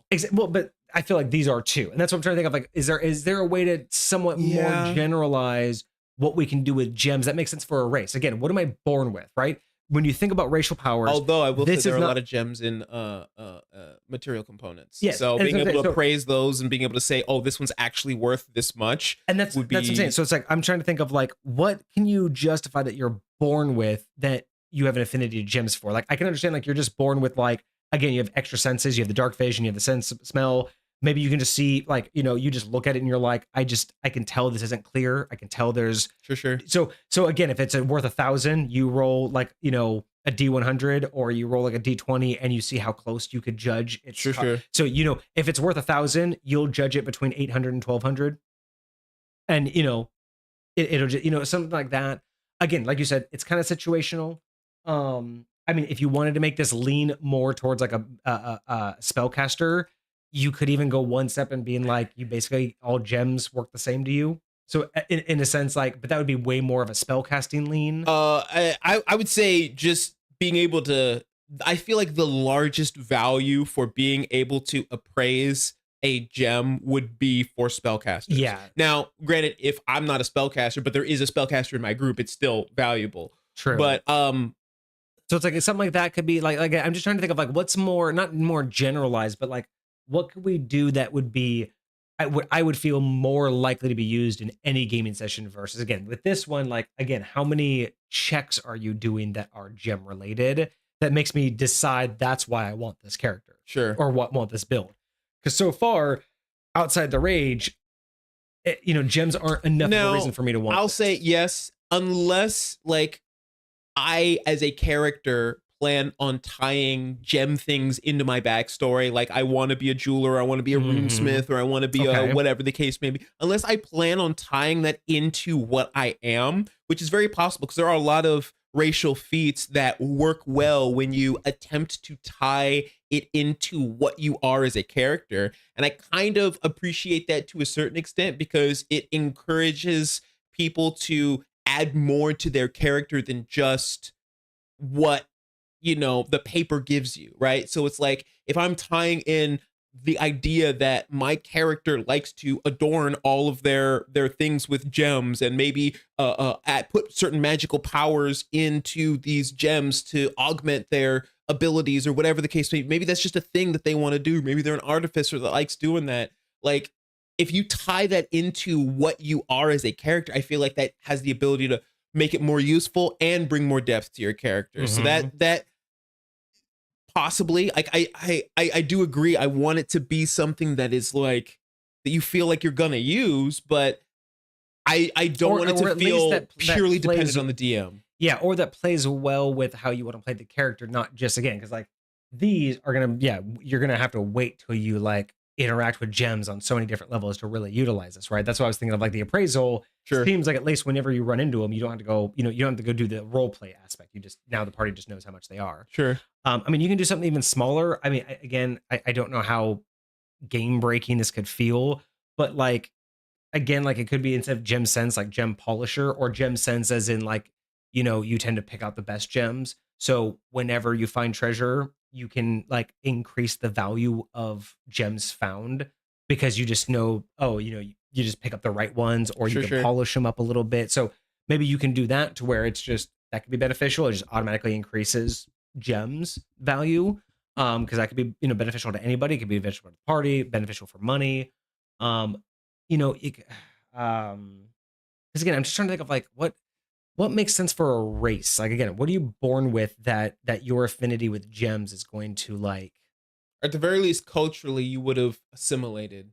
Yeah, something that's just imbued into your general everyday nature that isn't really something that you had to go out of your way to learn. It's just part of what you do. Like, again, like speech, like just you just learn to do it as part of your everyday life, and that's just where you come from. But I feel like, yeah, it has to be something along the lines of like, so far everything else is more like a sense, right? We have a bite, we have dark vision. I'm thinking it has to come along with like your ability to understand gems almost, right? But I don't know really how that would relate Yeah, to day-to-day gameplay. Because I feel like anytime you want to like choose an ability, you don't want that ability to only ever be shown like once during the campaign. You want sure. to, it may not be once every session, but you don't want to go more than like, a handful of sessions without being able to like at least have prompted the opportunity or remember, Reason to hey, whip it should out. this be used? No, that doesn't, like, even if it never really like turns out to I be promise you'll useful. forget about it after a while if you don't touch it for a while. And Or like it, or it if there sucks. and with something like this, if gems aren't constantly being brought up, what are you doing with this ability? And it's more or less not so much like the ability has to be like usable throughout the entire game, but it has to be enticing enough to choose. Why would I choose this unless I knew that there's going to be a lot of gems involved in the campaign that we're about to run? So Sure. that's my hesitation is if you said, "Hey, I'm doing a game, go create some characters." Why am I choosing this one if I don't know what I'm up against? Right? That's my hesitation. So I'm trying to figure out with gem sense what's the most often, what's the It's prompting most you. common uh interaction that you get with gems. Like what's like 9 times out of 10, what's the most common interaction? Just treasure, or is it magical items? I would say treasure, and I say you get it from treasure, but its use is more towards spell, more often than not used for spell components. Spell components. Because Okay. there are so many spell components that require a gem or jewel of a certain X number of value. And I other than just selling it, I don't really see them used for much other than that. So then I would say my suggestion would then be alter gem sense to either be more of a, because again, a lot of the time, especially with race, you think about these abilities being more passive, being more like almost role play, in a sense. I think something like natural appraisal would be amazing for a racial feature. It's low level. It's something that you could use at any level. Like level 20, pick up a gem. I know how much that is. Hey wizard, you were looking for a 20 GP gem? Here it is. Right? Like that's super useful at any Sure. level. It's not game breaking, but it's something very, very unique, right? It solves it solves a problem because you never have to go find an appraiser. You know the gem immediately. If you find a thing of gems and you're like, hey, you were looking for one that's 500, here's one that's 500. The rest of these are only worth 100 each. Let's just go sell them, right? It makes gameplay for everybody at the table, including the DM, just faster. And it can be used in roleplay, right? Like you could use it to help out your wizard. You could use it to help out the party get more money. You could use it in dialogue if you have that kind of really actor heavy kind of roleplay. You could be creative and be talking to some royal vizier and be like, do you know that's a fake over there? Be like, what? Yeah, like this great like statue that you have. His scepter's a fake. And be like, like let's say you're trying to get in on this guy and you're like, he just doesn't trust you guys. He just doesn't know you guys. Like he just doesn't want you. And you're like, does he have anything special in here? Like, does he have anything that's like a gem? Like, yeah, he has a bunch of stuff that has gems. I'm like, is anything fake? Can I like, can I get him on our side? You know what I mean? Like that could be an opportunity where you're like, yeah, there's actually a forgery over there. And just, I pointed out to him. I pointed out like whoever sold it to him obviously did him bad because I want to get on his side. Right. And then you could have this whole thing where you're like, blah blah, and he blows up on like his advisors or whatever, and he's like, maybe I misjudged you guys. For sure. I'll give you a chance. Like those are the things that when I started playing as a D&D, those were the things that my DM did really, really well at, is rewarding players for those moments instead of hand feeding you well, he's not liking you, but by the way, you over there, you notice a gem that's not good and you have the idea that, you know what I mean? Like instead of spoon feeding it, right. I much more like when players have that idea that like, can I do this? Right? It's the yes and mentality. Yeah. So that's where I would see something like appraisal would be, I feel more beneficial than specifically intelligence-based checks that are dedicated to gem-based situations. Sure. That sounds like I'm going to forget about it because it's too complicated, or I'm going to be trying too hard to find out, does it tick all the boxes? Yeah. But something simple to, the price of pretty much any gem, that's fucking awesome. Like, again, when I'm choosing races, I can just be like, oh, that's cool. It's not like super great, but this I might deter me because I'm like, well, I'll never use that. But knowing the price of a gem, I know when I'll use that. The moment I see a gem, I know the price of it. Hell yeah. Like, I just like that shit. As a player, even if you don't care about it a whole lot, it's still there. It's still valuable. Somebody else knows you can do it. They could be like, hey, tell me what price that is. Yeah, it's this price, whatever. And hell, how many times are you going to buy something from somebody and you'll be like, are those gems real? Like, you're just going to throw it in there every time. Like, what do I know about those gems? How much of that? Like, it's just, I don't know. I feel like that might be an easier way to explain it than having intelligence based. I'm not mad at it. And again, you have proficiency in masonry tools, right? So sometimes DMs like to do the thing where you can make something and then have a roll for its value. And then sometimes you'll have to go and get that appraised. Well, imagine you can make something and immediately know if you did good at it, right? It ties into this, again, make it shiny. It ties into this idea that if you're a jewelry maker, you'll immediately know the value of it. So I'll say this, especially if we're leaning towards gems, I feel like it might be more advantageous to be a jeweler's kit than Mason's tools. Because I'm not really sure where Mason's tools kind of fits into this. I agree with that. This jeweled narrative, unless there's a different reason for it. Yeah, Des, unless there's a different reason for it. Des, let us know why you chose Mason tools, but I 100% agree. Make them shiny should be a jeweler's kit. I think I was in my head, I was thinking jeweler's kit, and I just forgot that that's actually a separate thing. But yeah, Des, let us know. Oh, it's stone and gems. Okay, so Mason is stone and gems specifically.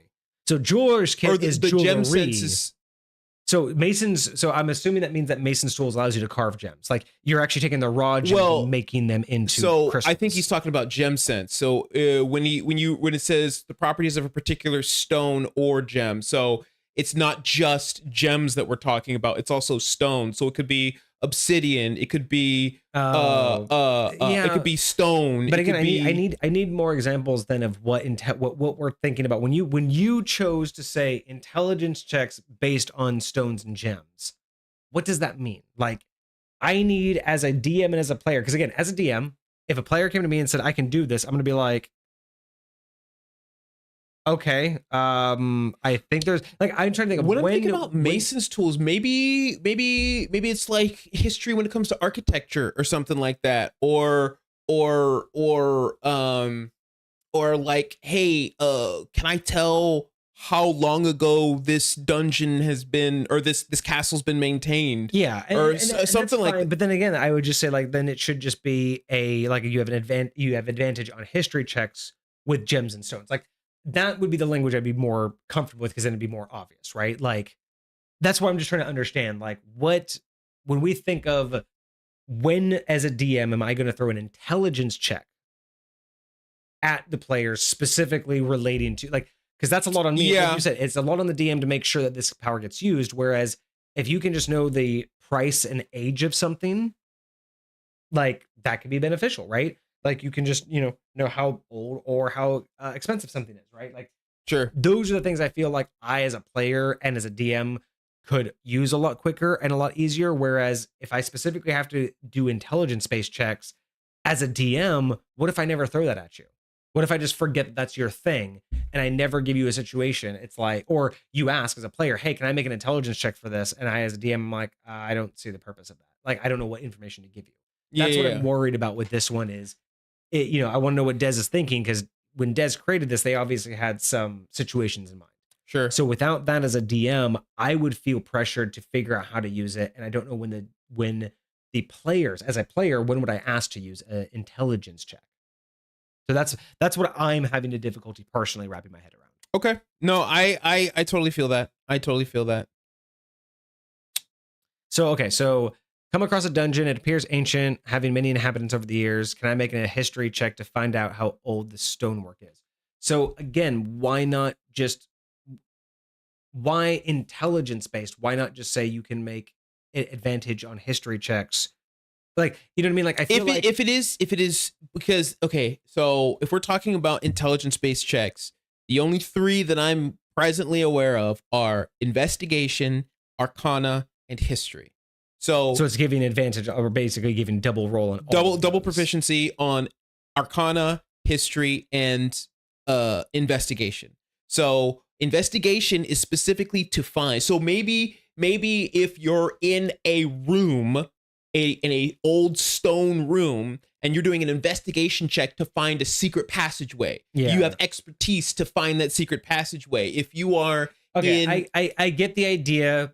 I totally get where we're coming from with this. Then in that particular case, I would say, especially with everything else we've seen from 5th edition, it would have to be limited to 1. Because every time you get something like that, it specifically says feature intelligence, feature wisdom. Like, you know what I mean? They're like, in that particular case, it would be history intelligence. Like, you know what I mean? It is. So giving the fact that all of those, just because they're all under intelligence, like the fact that all 3 of them would be boosted, I feel is more powerful than anything else. Because normally only one of those intelligence-based feats would be improved.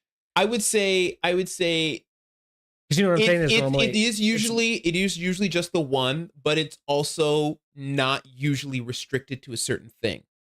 True. So I think that's kind of the balance. Yes, you get all 3, but it's not going to be as often. So it's not going to be every single intelligence based. I'm worried that this is just one of those things where because of the way it is, it's teetering for me. I'm not sure if 3 is too much. I'm not sure because again, when you do this, I will say this, it will get used a lot more often. Because people will find a way to make it work. If you find say if you find like a magical gem, I want to make an arcana check to figure out what this is. Now I got expertise on that arcana check, right? I will say, especially if it's going to be all 3, it has to be that you are already proficient in. I do not think that you should be able to become proficient and expertise in it. Like maybe it'll be like a single tier. Meaning, like, if you're not proficient in it, you have proficiency in it. If you're not, if you are proficient in it, then you can get expertise. But what would you be getting proficient in? One of these intelligence checks. So basically, it's like if I am not proficient in history as a person, I would have a +2 if my intelligence is 14, right? Okay. This is going to add a 6 to that roll. An additional 6 if I have a +3 in my proficiency. But you get a 6 that I didn't have before. Right. If I am proficient in it, it's only going to give me an additional 3 points. Right. So giving you that +6 when you are not already proficient in it feels like a lot to me. So you think it should only ever give you the +3 regardless. I give you a standard +3, but if you have the +3, then you get the +3 anyway. So yeah, essentially, it's just you would just say it just gives the +3 in those situations. Correct. So basically, you're saying if you're already proficient in it, then you get expertise. But if you're not proficient in it, then you get proficiency. Type deal. That's what I would say, because that additional +3 or +6, and it's not going to be just a +6. Like at early levels, it'll be a +4. At later levels, it'll be a +12. That you just freaking get on that check if you're not proficient in it. Yeah. So that's the only aspect. And to be clear, I've never seen the wording when it does word it like this. I've never seen it say proficiency and double proficiency. Yeah. So yeah, and again, maybe this is just me. I feel like, I haven't seen enough things in 5e, even though it does specify it's mainly for like gems and stonework. That's also not something that really 5e does well with, which is the layering aspect. I'm not against it, but I am having a hard time understanding whether or not it would be balanced for everyone else to do, like just for any player or DM to pick up, and just most things don't work that broadly. It's not just, intelligence checks on these subjects is not necessarily how 5e normally approaches it. So I don't know if I can suggest that for the, universal approach. I don't mind it because I don't mind the complexity of it. I just wish it would read a little bit different. Sure. And I'm just going to say, I think it's too much for the type of feat that it is. Because even though, like you said, it is very specific to gems and stones, it's not all history checks. It's not all investigation checks. It's, it's not all of those, or and arcana checks. But that's still coming from just a baseline knowledge. Every single one of these things that has ever existed has this. And again, when I try to look at that from a lore point of view, it's just the same reason why like subletting subclasses exists. It doesn't make sense that only all of these people only ever did one thing with it. It's hard for me to believe that every single creature ever did born all the things with it. Learned all three. Like so, and again, like Koilepa was saying, I see a stone golem. Like, does it have a weakness? Do I see a gem dragon? How is my knowledge of natural gems going to affect me with a creature made out of these things? That's not the same. But again, if it's an intelligence check and it's gem based, how did I get born with that? Or how is that ingrained in me to an extent that it was not truly taught, but just like I just absorbed it, right? Like when I think of the fact that it's not coming from a class, it's not coming from any other choice. This is just something I have. And everybody with me has this. I feel like that might be harder for me to explain as a DM and put into a justified world. Whereas if you had it along the lines of, like one of those, like specifically intelligence, arcana, or even if Gem Sense gave you the choice, when you choose this race, select one of the three to have expertise in. Intelligence, arcana, intelligence, history, or like, have expertise when it comes to gems and stones. And then that way you still write it out like 5th edition. So when I choose this, I could be proficient. I think that would be cool. I think that would be cool because, if I want to go be a caster class, I can choose arcana. If I want to go be like a paladin or something like that, maybe it'll choose history or, whatever the case may be. But like gives you the opportunity to like do things a little bit. I love the idea that it's focused on gems and stones and all of that. And I do see the value. But I have a harder time justifying it. So what I would love to see is just a choice. And we've talked about this before about having like certain things in cores, like core classes, having more choices to help them blend in better with their subclasses. Like again, feats, having choices for what types of feats you can go, so you can go different directions. Same thing with this. I wouldn't mind if Gem Sense just said, whenever you make, choose one of the three, you can have an advantage, or you can have this double proficiency when making intelligence, arcana, intelligence history, or intelligence investigation when rocks and gems. And then that way, that person, it's always like, that's the role they know. And the DM knows from here on out, that's the time I know that you're going to pull it. If you're making an arcana check and it has to be stone or gem related, we both know you're going to get the bonus, right? There's not going to be these, hey, is this one of those times? It's going to be a, hey, that's a gem. I'm doing this check. We both are solid. And again, you can make it a little bit more customized based on what you're going to do. I don't know if that's any easier for people. I feel like that would be nicer, in my opinion, for a 5th edition blend. Because again, for me in 2nd edition, this would fly, but this would be one person's character, right? I wouldn't try to make this a whole mechanic. This would just be how someone could do it. But when we're talking about something being just picked up by anyone else, I feel like having a choice would make it a lot easier for both the DM and the player to be on the same page at all times. Instead of it being one of those, oh yeah, you can. Well, it is a stone, and then you want to make. I guess we can call that an arcana check. You know what I mean? Like, because a lot of times it's going to be like, well, can I make an arcana check? Well, let's call it a history check then. Like, I don't know if it's a history check. I don't know if it's arcana check. It's, what are you trying to do? Like, it's a stone golem. It's not really a history or an arcana to find out if it has a weakness, because that's a physical weakness. It's a magical creature, but it's not magical arcana. You know what I mean? Like there's so many situations where I feel like if both of them just agreed at the beginning, this is the check I'll allow when these situations, I feel like I could let that go. It's a gem dragon and you want to do an arcana check on a gem dragon, I'm okay with that. But having to do this, well, you want to do an arcana check, but what are you trying to get out of it? It's a gem dragon. It's connected to I feel like it's a lot easier that both of them would just accept it. That all rolls, you know what I mean? I feel like you can actually get away with the loophole better if you just had one. Does that make more sense? No, I definitely feel like it would help explain your expertise or specialization because you chose to focus on that aspect of gems and stones rather than just all things gems and stones. So Yeah. I'm not mad at that. I'm not mad at that. So, to find out what magic this gem is enchanted with. And that's the hard thing is does this replace, just because you're doing an Arcana check on a gem, but does this replace Detect Magic? Does this replace, because there are spells that are supposed to do that. They're supposed to tell you. I'll say, like you could say if it is magical, or like you could tell if a gem already has magic in it. I would say if I was a magic caster and I had the ability to make, I was proficient in Arcana checks, and I came across a sword or a gem or whatever, and I wanted to know if it was magical, even if I didn't have Detect Magic, I would ask, hey, can I make an Arcana check to see if there's like some magical aura coming off of this thing? That's fine. What I'm saying is I don't think this should be able to tell you what's the magic. Like, I don't think this should be a replacement for Detect Magic, because Detect Magic would tell you what the spell. It would say or what the type School of of spell. Magic. It would say the School of Magic, but I agree. I don't even think this should tell you that much. I could tell, I would like to say, like, if you had this and picked up a gem and said, hey, is there already a spell in this? Like, am I able to enchant it? You could tell if it can accept more, or if it's like, no, this is already being used, right?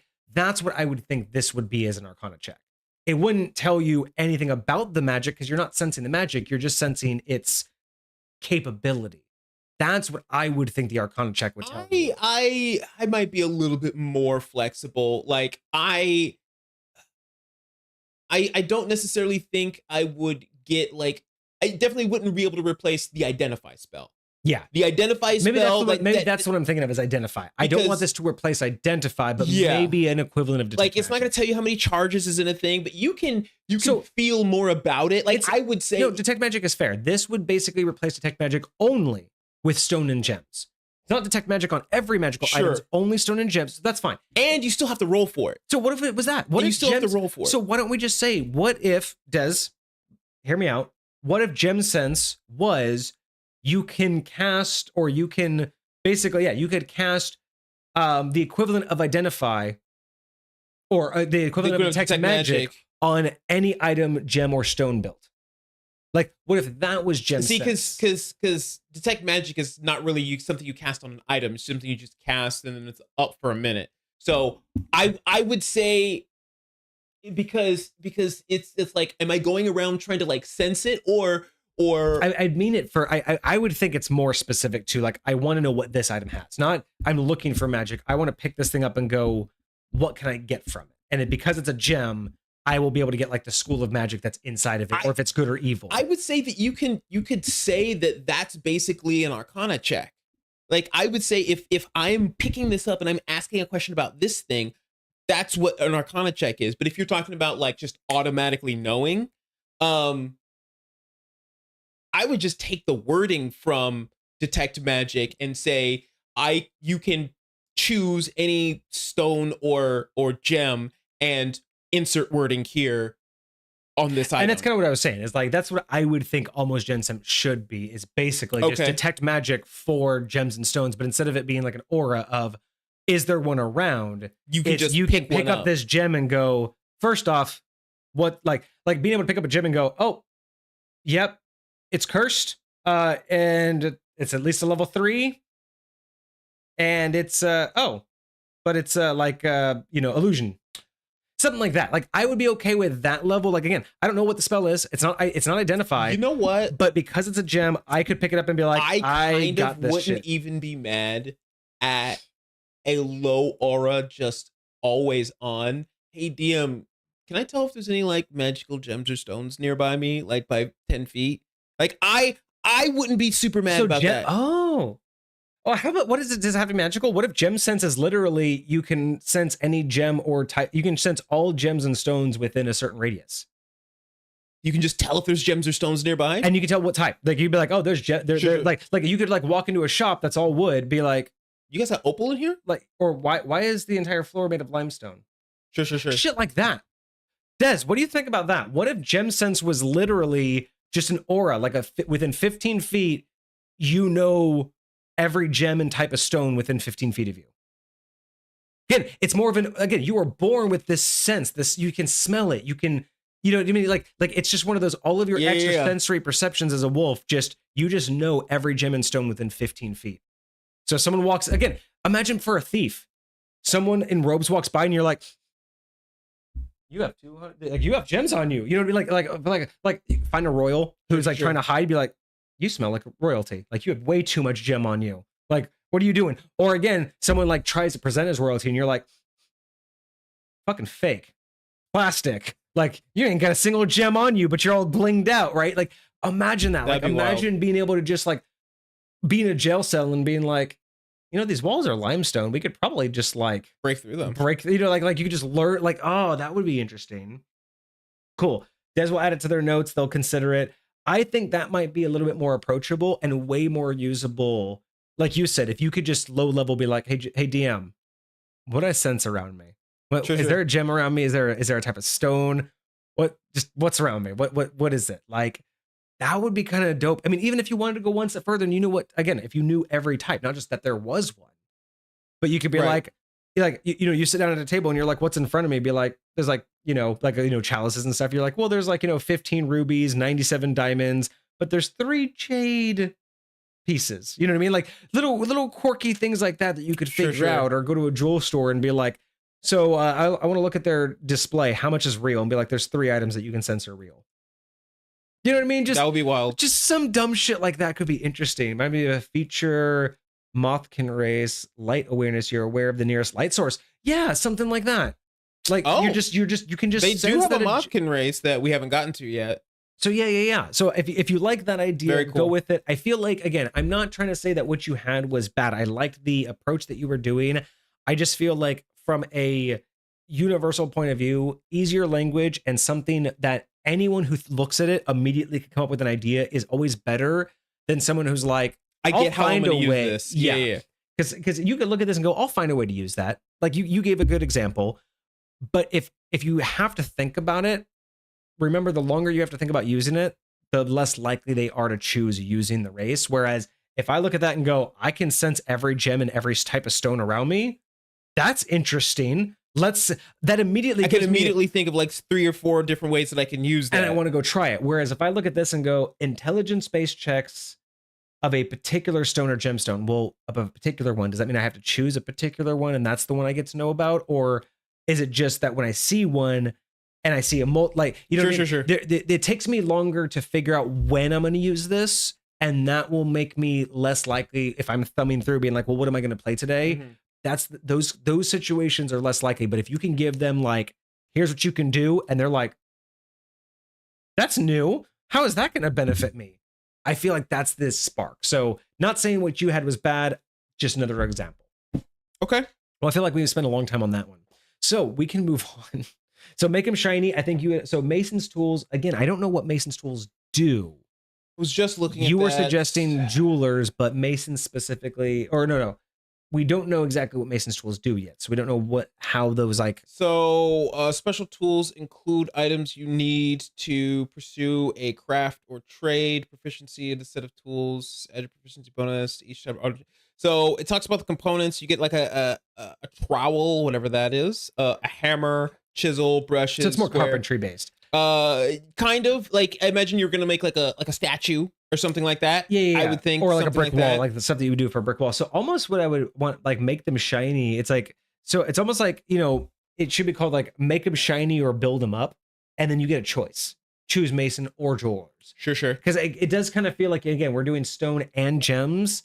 I should have a choice between which one I want to prioritize. Sure. I feel like giving me Mason's tools, but I'm really good at gems, but I'm now building buildings, but I don't build buildings with gems. I build buildings with stonework, right? Sure. But I build jewelry with jewels. Yeah. So I feel like there could have been a choice there, which again, I don't think there's any problem with having a choice of proficiency tool. For sure. Especially if it's between one of two. Like you see that all the time.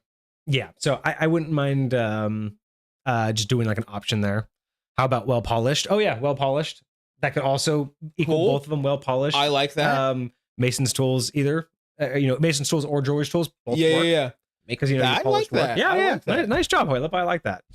Okay, so yeah. So moving on here. So next ability, dogs been casting all dogs' life. Okay. Wild, Dogs can cast in hilarious. all dogs' life. You can cast the Mold Earth cantrip and Distort Value spell with this trait using Wisdom as your spell casting ability for them. Once you cast Distort Value spell, you can't cast it again with this trait until you finish a short or long rest.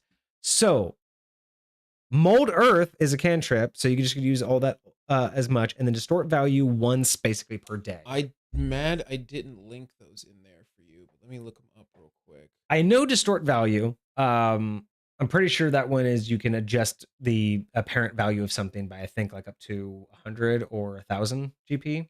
Really? I think that's just what it is. It just basically makes something appear like a set value higher than what it is. No more than a foot. Reducing. Doubling the object's perceived value by adding illusory flourishes or polish, reducing its perceived value by half. So yeah, so it's half or like... double, not a set value. So yeah, so half or double. Okay. And then Mold Earth, I don't know specifically. I don't know the verbiage of that one. I don't know if that's a modification of an older one, but there's a couple Earth-based ones that I don't know specifically. If you target a area of loose earth, you can instantly excavate it, move it along the ground, and deposit up to 5 feet away. So okay, so basically build a grave, like instant grave. Sure. You can cause shapes and colors to both appear on dirt or stone, spelling out words, creating images, or shaping patterns. So it's for the stone carve, basically kind of like stone carving, earth carving kind of thing. That's I think what the idea is why you have it, right? If the dirt or stone target on the ground causes to be difficult, you can cause the target of dirt or stone to be difficult terrain. Alternatively, you can cause ground that has become difficult terrain and make it normal terrain. And that change lasts for an hour. That's devastating. Just straight up like someone does difficult terrain in combat and you're like, nah, be cool. Now, instantaneous lasts for an hour. I'm curious, this is a cantrip. Yeah. That means I can just do it over and over and over again. So that means anybody's spell that causes difficult terrain, you're just like, nah. But it's only a 5-foot cube at a time. But still, it's a cantrip. So, I mean, you could just make a step way through someone's difficult terrain. Though, yes. If with enough preparation, you could. So, like, I imagine somebody's cast Spike Growth, right? Yeah. That's I'm pretty sure it's a 20-foot radius. So it's like 40 feet across. So if I want to get across that, that's 40 feet across. That's going to be, what? 8 squares? But if you have someone like in a situation where they're being like pulled through it or like at the edge, you could clear the space and let them get out without damage. Yes. That's what I'm just saying. But like, that's why I don't think it's overpowered. It's not overpowered, but it's good. Because again, there's a lot of like the difficult ones. It's not just the difficult movement, but then it's like you take damage like when you start your turn there. So like again, just anything to get you out of that quicker, I think is just awesome. Like I'm not saying that it's like instantaneously like undoing it, but as a cantrip, and if you were a sorcerer, and you could like quicken spell this, that would be even more valuable, because theoretically, I'm actually curious if there's anything that stops you from casting 2 cantrips in one turn. Yes, technically it's a leveled spell and a cantrip you can cast, and you can't cast 2 leveled spells. But I'm pretty sure you can only still cast 1 cantrip because it's still like the order of actions. It's still like. It might be part of the situation. But theoretically, if you could quicken one and then cast a normal one, then you could double it up. Like, but it would be really hard to get through a large area of difficult terrain or to do anything other than help somebody on the outskirts of something and just narrowly escape. So I'm not mad at that. Excavating a 5-foot cube of solid stone directly above. Oh yeah, just basically. I don't know if you can excavate solid stone, because it specifically says if you target an area of loose earth, you can instantly excavate and move it along the ground and deposit it up to 5 feet away. Yeah, but I don't think you can do that with stone.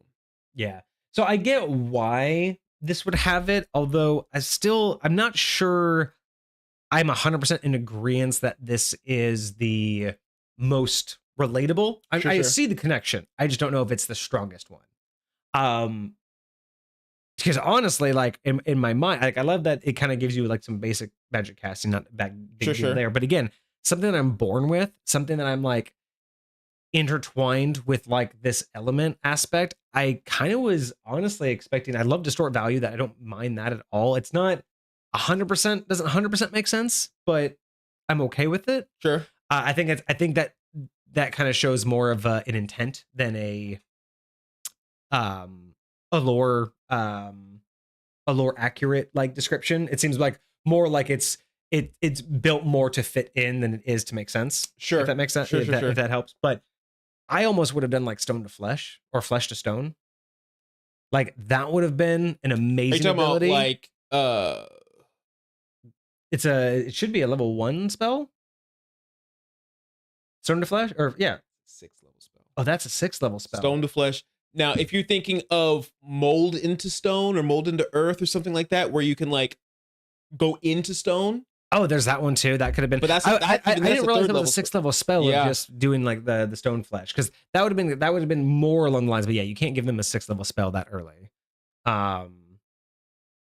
There are some spells like there's a certain sub race that gives you the darkness spell, which is a 2nd level spell, but that says you don't get it until 3rd level. Yeah. So there's plenty of things you can do.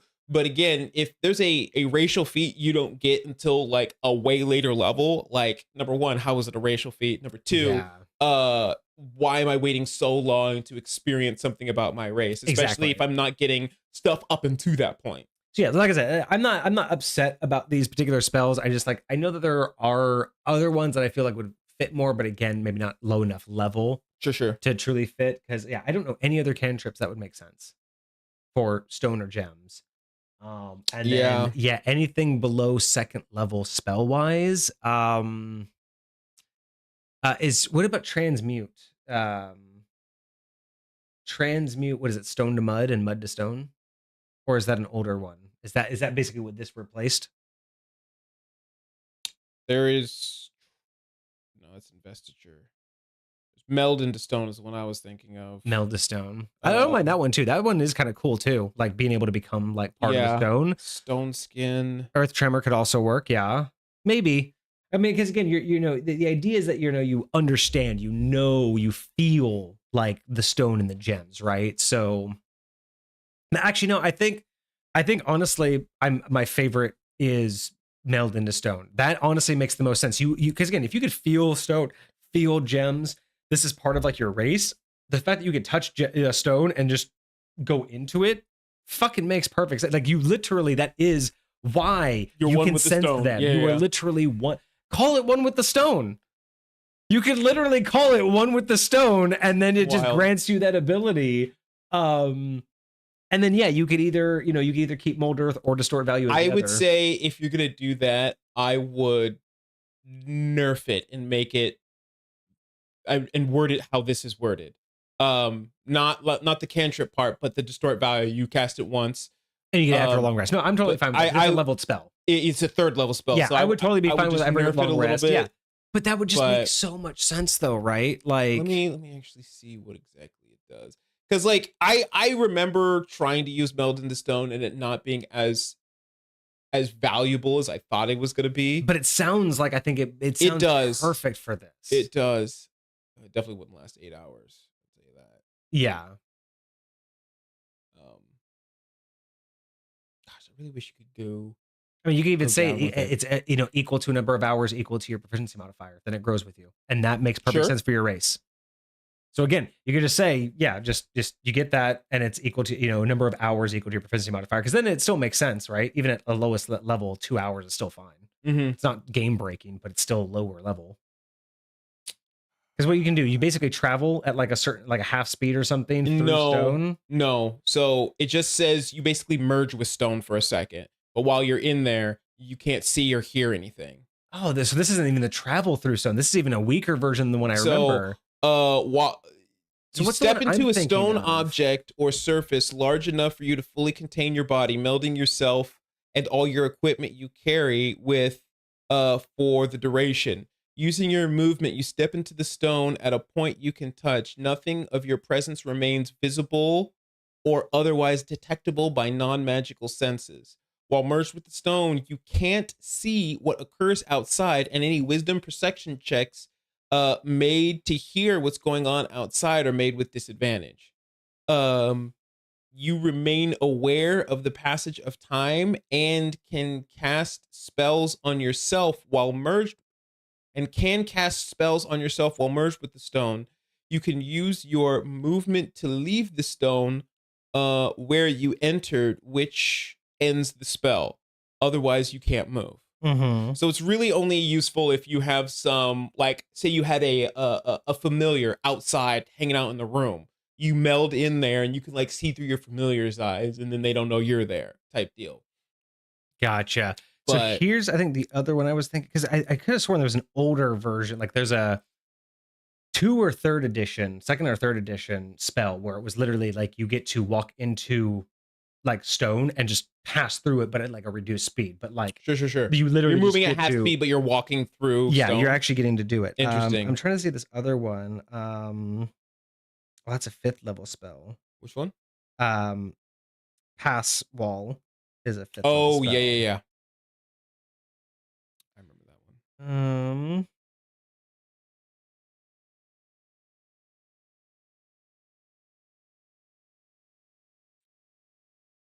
Yeah, that's what which one am I thinking of then?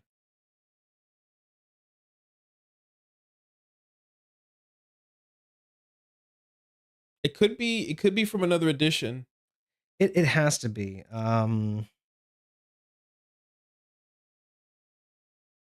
Transmute rock.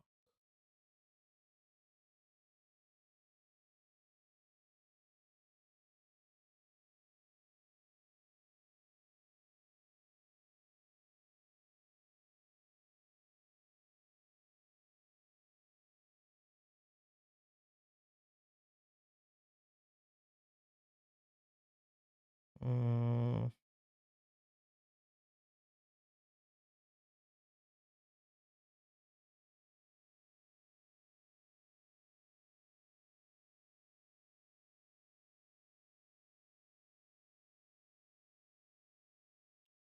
no, I'm gonna have to look that up. I don't know which one I'm thinking of. Unless I'm thinking of like a ghost form or like a mystical form. But yeah, there used to be one that I thought you could do that with. So because that would be like something that I feel like that would be better than just mold earth. Because mold earth, while it kind of makes sense, I just feel like it's not connected enough to like the senses. It's more of like being able to control it. But I get the idea of being able to like mark stone and like do the things. Distort value, again, I feel like this one isn't a stretch. I just feel like it's not even a reach. It feels like you're choosing this one because it fits, not because it makes sense, but because it's a works. Placement, I would call it. Yeah. And I get it, and it does fit. I do see it. Again, it's just, why would your magic take you there? Right. Exactly. Kind of deal. I mean, honestly, I wouldn't mind this if you wanted to change, like, Dog's been casting all day to something, like the going into the stone, right? Like if you wanted to change it to something like that, that would be interesting. I feel like there's got to be a better one, but even if we wanted to take, instead of having 2 spells, I mean, hell, even letting them have 2, like giving them 2 proficiency tools, like masonry and jewelry tool, could even be an alternative to that. Yeah, I just feel like, while I'm not against giving them magic, I feel like there could be something more. There could be another way to and do it. I'm not, off the top of my head, I just don't know specifically. More ads twice in a row? Jesus. Rude. So disrespectful. Well, we have an ad break in 30 seconds and pretty much almost done anyway. So yeah, I'm not against it. I feel like there could be magic that's closer related to the specifics of like how this race feels. Even though these do work, there's got to be something that we could find that's with a little bit more effort and just a little bit more time. There's got to be something that matches better. Sure. And if not, I wouldn't even mind a specialty one. Like, again, just give it 2 fresh spells, right? Like I wouldn't mind the idea of again, like I know stone to flesh is too big, or flesh to stone is like too much, right? What's it called? What's the spell called? Like stone flesh? Is it just called stone flesh, or is it flesh to stone? There is one called Flesh to Stone. Again, I'm not sure which the one you're talking about is supposed to. I'm talking about the armor one. I'm talking about the armor one. The actual like. So there's Stone Skin. Which is the armor one, I'm pretty sure. And what? But then there's that one? Flesh to Stone. Let me look up Stone Skin. Maybe I'm getting them. Oh, so Flesh to Stone is actually like the Medusa effect. I'm trying to. That's like you turn a creature into stone. Right. No, I'm talking about the one where like you basically it's kind of like Armor of Agathis or Mage Shield, right? Or Magic Shield. So Stone Skin, you touch a willing creature and their skin becomes hard to the touch, and they have resistance to non-magical bludgeoning, piercing, and slashing damage. What is that level? That's the one I'm talking about. Fourth level. That's fourth level. That's what I was thinking should be done here, right? And what if you got to do that, but like, because how long does that one last? It lasts for an hour. What if you just had it last for like a round or two? What if that was the doled down version where you get to cast that, but it only lasts for a very short period of time? I would say like one round. I would say this. It would be cool if you could activate this. It only works on yourself. Yes. And 100% it only works on yourself. It lasts for a minute and you can use it once a day. I'm totally okay with 1 minute once a day. Because that's what I'm thinking, right? Like the idea that I can sense stone, I basically was born with this sense. That's the exact spell I was thinking. I'm not Flesh to Stone, but yes. Stone Skin being the idea that you literally are imbued with the ability to just your skin turns to stone for a hot minute, literally a hot minute. And literally, I love the idea because it's all damage or just bludgeoning damage. Bludgeoning, piercing, and slashing damage. Physical damage. Des, just like a barbarian. What do you think about that, Des? Instead of doing the mold earth and distort value, what if they got stone skin for 1 minute instead? On themselves only. I think that sounds better. Not saying that these don't work, but I think that sounds better. And honestly, I'd be way more about that. Because thinking not only could I sense gems and stones, which just sounds cool, but then thinking like, wait, I just turn into stone real quick, like, oh, I could use that shit. Like in battle. Even if you worded it like your skin turned to like diamond or something like that, and it's still the same effect. But you could just be like, hey, you could choose depending on stone what or you gem are affiliation, and then you could choose to like. I think it'd be cool if you like chose its visual attribute like at the time you chose the race. So it's like, hey, this is what mine looks like. This is me. Like, I think that would kind of add to the personalization of I don't even thing. mind if it was literally just a one or the other. When you choose this race, choose stone or gems. So you get to sense stones or sense gems. Your skin turns to stone or it turns to gem. Like, basically, it's more of a which side of the choice do you lead on? Instead of having all of it, you could have one affiliation or the other. But either way, I do like the idea of. I think that to me. Again, just when I think of the race, I feel like it's cleaner and it's more approachable and it makes way more sense. When I think of this, humanoid wolf creature that is somehow imbued with stone magic and just has an affinity to stones, and it can just sense all the gems and stones around it. If in the middle of battle, I just see it all of a sudden, just like, doing that Medusa like aspect where it's just all of a sudden stone, but it's still, and then it just like sits there, or like Colossus from Marvel. Yeah. He just goes Colossus, but in stone, and then cracks his head. Like, imagine the visual, like he goes to stone. There's this like statue looking werewolf, and then he cracks his neck, and like dust and like a piece flies off, like he's cracking his neck and like little chunks fly off a little bit. So like, the visual in that would be so cool looking. Yes. But now I'm thinking of something slightly different. Now, this might not be for this build, but I do really like this idea that instead of just having it like your whole skin being that way for a minute, imagine if like as a reaction to getting hit with certain damage, like a certain part of your body would like turn to stone or turn to diamond and like either reduce or you gain resistance to the triggering damage or something like that.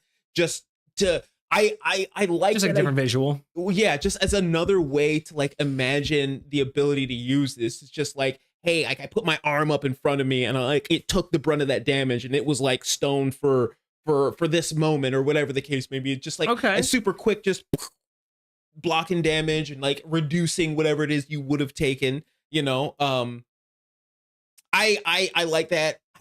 Again, that visual just came into my mind. I thought it would be really cool, but I think it could be beneficial in the sense that, hey, imagine we get into battle, there's all these enemies that popped up around this, I turned it on and everybody's doing magical damage, and like it doesn't do anything for me this whole combat. Like, now, but this is a racial feature. Like it's literally this was a baked in. This isn't something that you've earned. It's not something that was intended to be spammed. It literally is. If you can, like, I feel like racial features are those ones where they're best when they work in the sense of, if you can use it, they're brilliant, amazing, and they make you really attached to your characters. But it's not like what you strive for. You know what I mean? Like, again, your class, I totally get that. When it's like a class feature and it's literally like, I could potentially never use this, way different. But this is just kind of like, I don't disagree. That I feel like doesn't need to be guaranteed. But yeah, I think that would be a lot better is just being this whole one with the stone. You know, you can even call that, right? You could just call it one with the stone. Sure. So yeah, I don't know. That would be my hot take on that one. All right. And then we finally get to the description. So this should have been the beginning, but let's talk about the description of the diamond dog. So playing as a diamond dog or playing a diamond dog. Diamond dogs are usually skittish, subterranean people wary of the outside world. Again, even better, this kind of like instant reaction to turn to stone. They said subterranean, which really explains the extended dark vision that we were talking about earlier. Absolutely. I also like this idea of being skittish too. Imagine if you also flavored it that in this state, like, again, you could add this to where, you know, for 1 minute, once per day, you can do stone to flesh or stone skin, which gives you all these benefits. But you can even add in a small little thing of, while in this state, you don't have to breathe.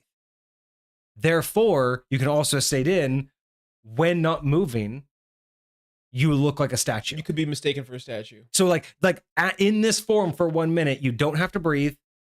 And if you choose not to move, you make 0 movements. Like, you can truly not move. So again, being skittish, imagine kind of like, I think like the Doctor Who, like, you know, Weeping Angels. You're traveling through this cave system, right? Your subterranean cave, and you bring the light up, and all of a sudden there's this wolf feature that's just like this. It's like, why is there a statue here? And then you look away, and then you hear something, you're skittish, and it's gone. But it does that to protect itself, but also to make you think that it's not there until you look away, and then it's fucking gone. That could be just another way as the players could use this to be like, I turn my stone and I just freeze.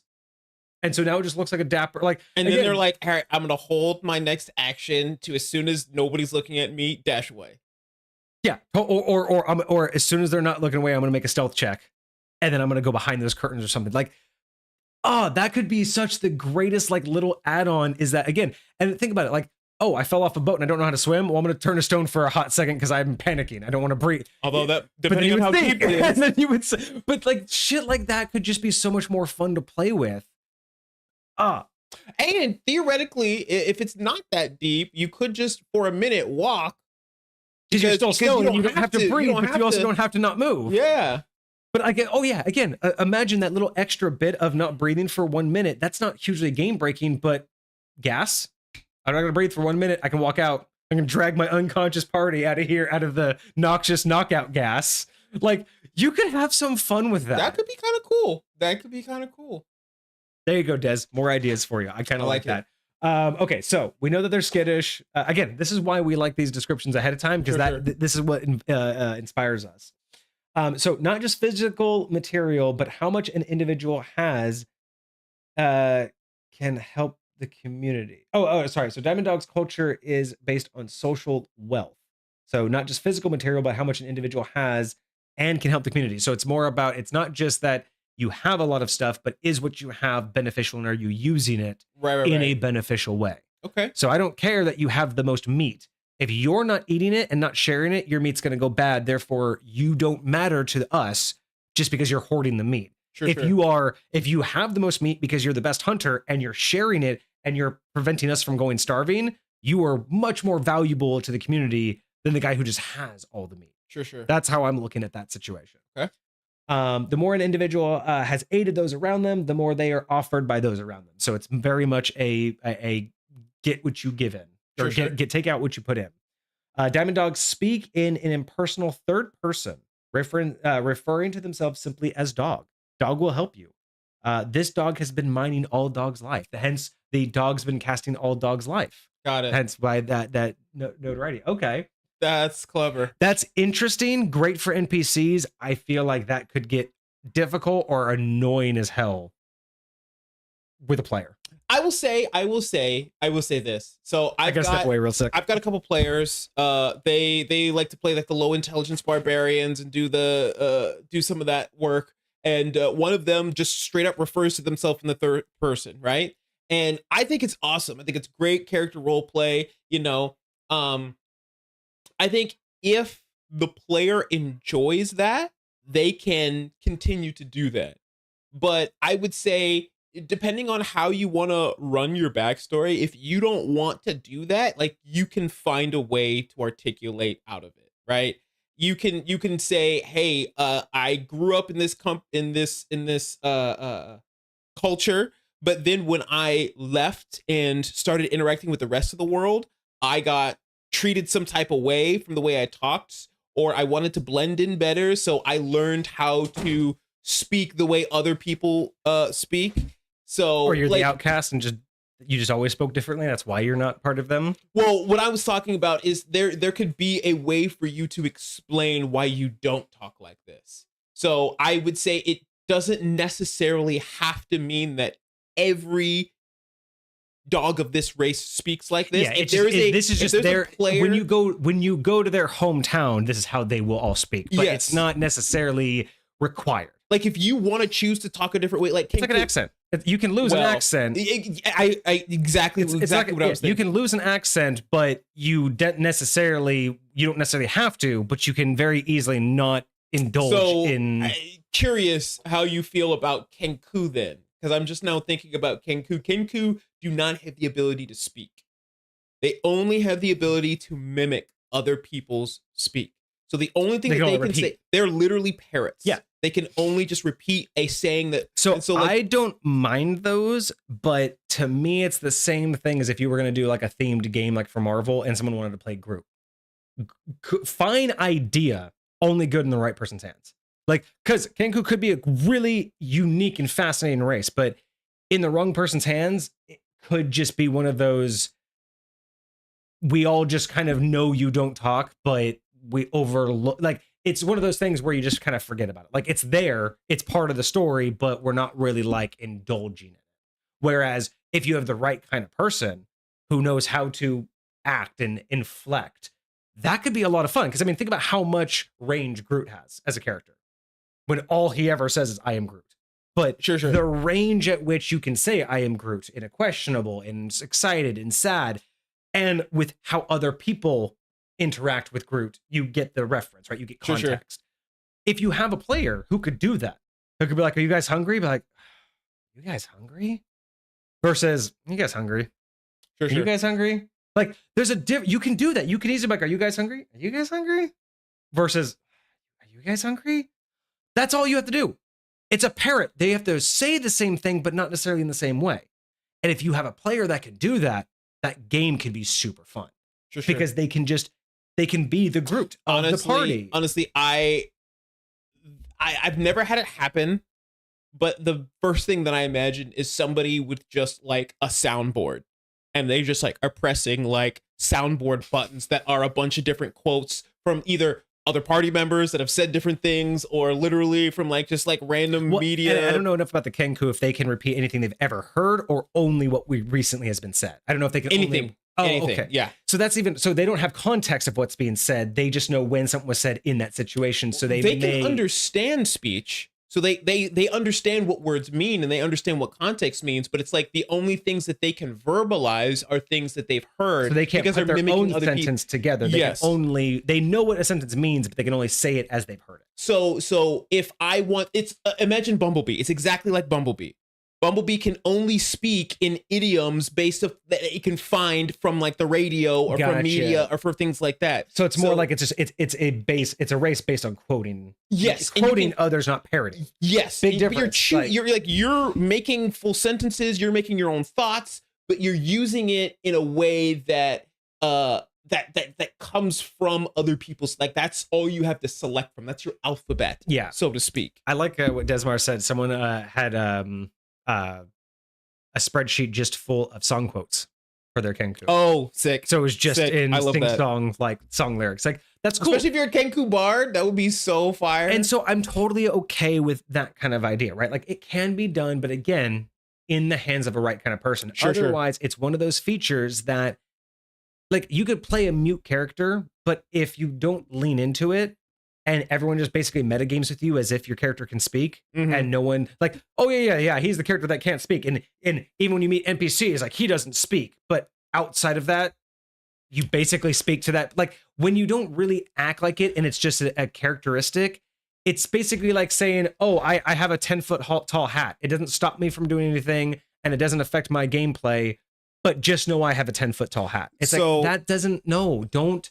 That okay, that right there is a perfect example of like when we talk about like things matter. I don't want a character who says, "Oh, I just wear a 10-foot tall hat." It literally doesn't change anything in the game. I just want my character to be visualized with a 10-foot tall hat. And I'm like, no, that can't. That like you want an illusion of a 10-foot tall hat, fine, but you can't just wear a 10-foot tall hat just to say you wore a 10-foot tall hat. Like when we were talking earlier about the about how they speak and everything, I imagined, because there's currently a Snoop Dogg skin in the Fortnite shop, and there's an emote that it has that literally morphs itself to this like dog looking thing, but it's almost like Snoopy Dog, and like I just imagine that dog speaking this way, and I'm like, it's so cringe but so hilarious. Yeah, well, he's a cringe individual, so indeed. Yeah. We all. All right. Well, I think that's it for this race. So what? All right. So I'm really liking where this race is going. I won't say it's groundbreaking by any measures, but it's very creative and very unique. And I'm liking the idea of getting away from what feels like. One thing I will say, my favorite part about this is it's getting away from feeling like we're creating things so people will get them to have the most powerful character. And this is one of those things where we're creating this to have an enriched character. Like this is something that I'm not choosing this because, oh my gosh, like Rampage is just going to like blow out like combat. And I'm getting gem sense because I'm going to be the best wizard. Like, no, none of these things are going to greatly excel me. But Rampage, if I'm a combat based fighter, fucking phenomenal that I get an extra attack on a bonus action once. I'll tell you, I really feel like that what you're describing right now is a common theme with Dez's submissions. Like whether they're the most compatible or not, a lot of what they have feels like it's being created for what it is and not for some, min-maxing purpose, So I'm super duper here for that. Mm-hmm. Doug Diamond Dome, owner of Diamondsdale Diamond Dome. Diamond Dome with a 10-foot tall hat. Dome.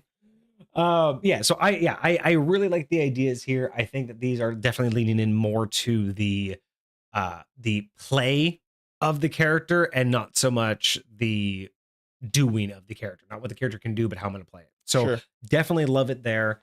I pretty much, I think the biggest thing is I think I would just change personally myself. I think I would change gem sense to be a little bit more feature full on the idea that, we've lived in the subterranean, so we should have some sort of like unnatural sense. But I don't necessarily think that unnatural sense should and has to, or even directly equates to knowledge of gems, because again, you live subterranean, so I can understand your connection to stones, but the idea that everyone, like you that would mean that your society is so intelligent that everyone just automatically learns, like we said, all of those things. I feel like that's not as good as basically just knowing where shit is, like just literally having a sixth sense you can't explain. Sure. And you can even explain it as you don't know it, but you can just smell gems. Like, what if that was you literally lived underground, so you just have a heightened sense of dirt and rock and the different types of things that, encompass what made material, so you can just smell it in the earth and go, there's rubies nearby. Sure. I can smell the byproduct of ruby or whatever, that is. Like, I don't know how you would want to explain it, but I feel like that I could get behind more. To make them shiny, I don't think Mason's tools is a bad thing. I wouldn't mind a choice between Mason's and jewelry tools. I wouldn't even mind both. Sure. And then Dogs McCastin, All a Dog's Life. Like I said, I would love to have been able to suggest better spells, because I think there could be better options. I don't think there are, because I don't know. Sure. I think there could be better options, but I'm not upset with either of these. I feel like they might, especially with historic value, I feel like it's a little bit of a push, like a little bit of a shoehorn, but it makes sense. Still makes sense. I still like Stone Skin. I think that might have been better. And then adding the ability of Stone Skin, like you said, for a minute. And then I wouldn't mind adding you don't have to breathe, and you can, in this form, you don't have to breathe for 1 minute, and you can be perfectly still as if like a statue. Like, adding those two little tiny features, I think would make this just so much more intriguing for someone to play. Because it's not just I get armor, but it's like, wait, I can literally become a statue for 1 straight minute. Sure. I don't have to breathe for 1 minute. Like, those are those little tiny things people hear and they're like, I could, like you said, I could go underwater and then walk. Because I can still move, I just can't breathe. I'm not a statue.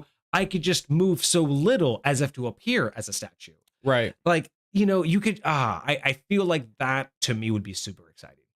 So I think those are it. Everything else, no changes. Description was awesome. The lore is awesome. I think there's a lot that anybody could pick up here.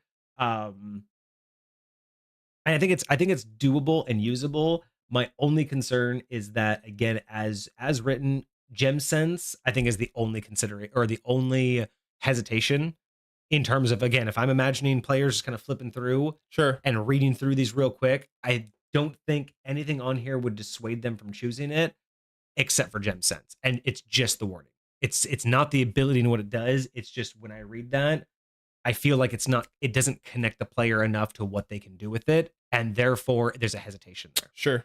And that's why I would suggest, if you just said you can sense any type of gem and stone within 15 feet of you, I think that while that may not do as much as the intelligence check, bonus, I think it's a lot more quick to understand. And I think that's what gets more people's attention, personally. Interesting. Okay.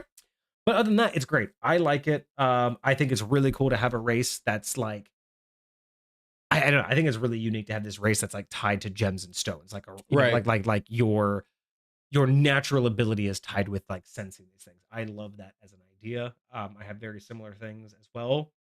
So, I think it's gonna get a 7. Yeah, it's really strong. I mean, really, I think gem sense is the number one thing that needs to be changed. And personally, I think I would change casting magic to more of like the innate magic type of things. That's my only changes. So I think it's a solid 7. Awesome.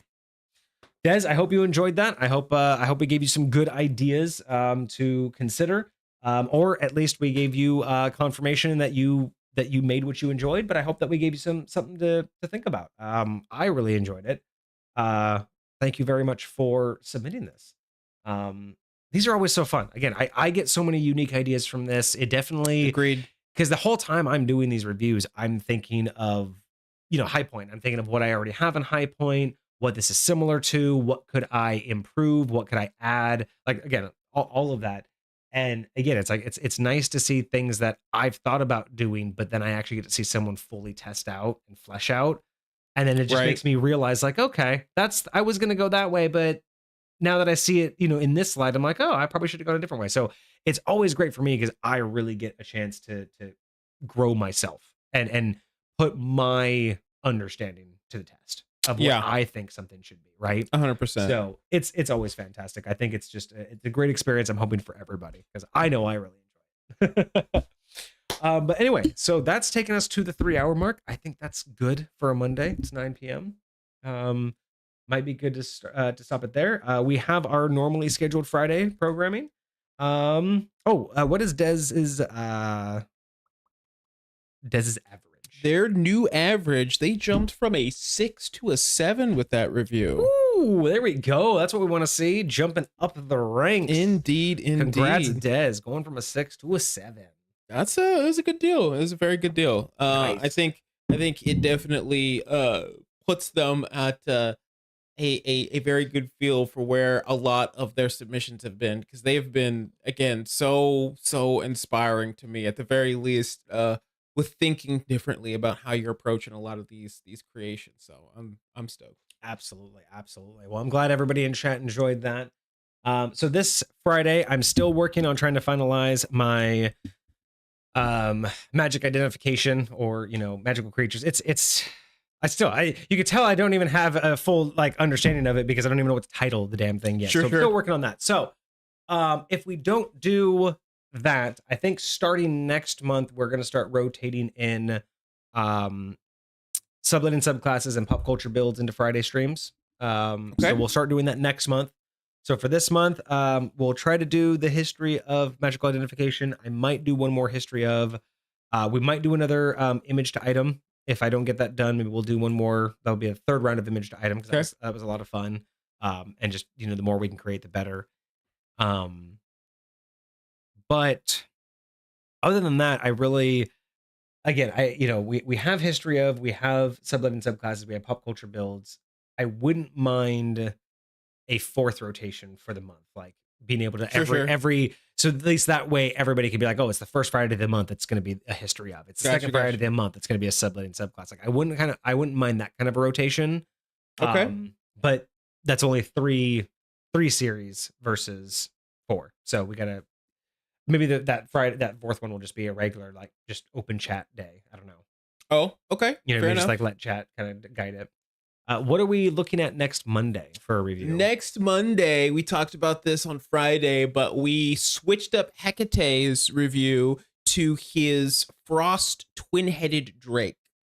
That's right, because that was the secondary part of the Ice Sorcerer. Ice Sorcerer, that's correct. And so I'm going to see if I can't take a quick peek back at the chat log from that. Because they gave us a lot of information on how they were supposed to be used together. Yes, they're partners. They come together. They always come as a pair. So that's really going to be interesting. I'm very excited to see. I'm loving this Ice series, by the way. I feel like it's its own version of subletting magical creatures or whatever. Hey, Ice themed ones. Now let's get some fire themed ones and some lightning themed ones, or whatever. I think it'd be super cool. When is the Bracklash coming? The Bracklash. Do we have an idea of maybe how long that might take? This is from Soul. Is that correct? Correct. Let's see. That should be the next one that is reviewed from Soul. And Soul, traditionally, without any interjections, is after Hecate. All right. So not next Monday, but the Monday after that. Indeed. Congratulations. 2 weeks from today. I think the last update I will give you all, just because, 2 weeks. Yeah, 2 weeks from today. We do have a tiny little update. I'm just going to show off just right here. Just for anybody, if you know, you know. So we're just gonna leave that. No one claimed it this time. We got another one over there. We got another tiny little one right there, just a little bit. Oh. There we go. So next time we're live. Yes, for you. Y'all can let Nugget know, because Nugget ain't here. Nope, Nugget isn't here. That's why y'all are getting a sneak peek. That's why I put the picture of it. I actually put a picture in the Discord in the sub did chat. See that. I was it's in the back. It was just a subtle picture of my desk, but it's in the background. I was like, I'm curious. It's also funny though, but Nugget's not a sub anymore, so they didn't get to see it. So I've been putting all the pieces though, waiting for someone to tell Nugget, but Nugget will find out. They should know eventually. I've dropped enough hints, but for sure. That will be for Nugget when they are back. So Love it. we're going to end it here tonight. Thank you all so much for joining us. I hope you guys had a fantastic weekend, and I hope you have a great week ahead of you. We will be back on Friday. Kage will usually be streaming on Tuesday. So if you see him live, go ahead and check him out. I will shout him out in chat. And then I normally pop in on game streams throughout the week and on the weekend. So if you see me live, hop into chat, drop an email. We'd love to hear from you. And then go and follow Kage as he does some background coding, some setup work, some formatting for the live stream, and some other stuff that he likes to work on. But otherwise, if you see us online, give us a shout. Otherwise, Mondays and Fridays, as always. Thank you so much for joining us. Link to Discord is also in chat if you want to join us offline and join the discussion there. Indeed. Otherwise, I hope you guys have a great rest of your night. Cheers. This is my friends.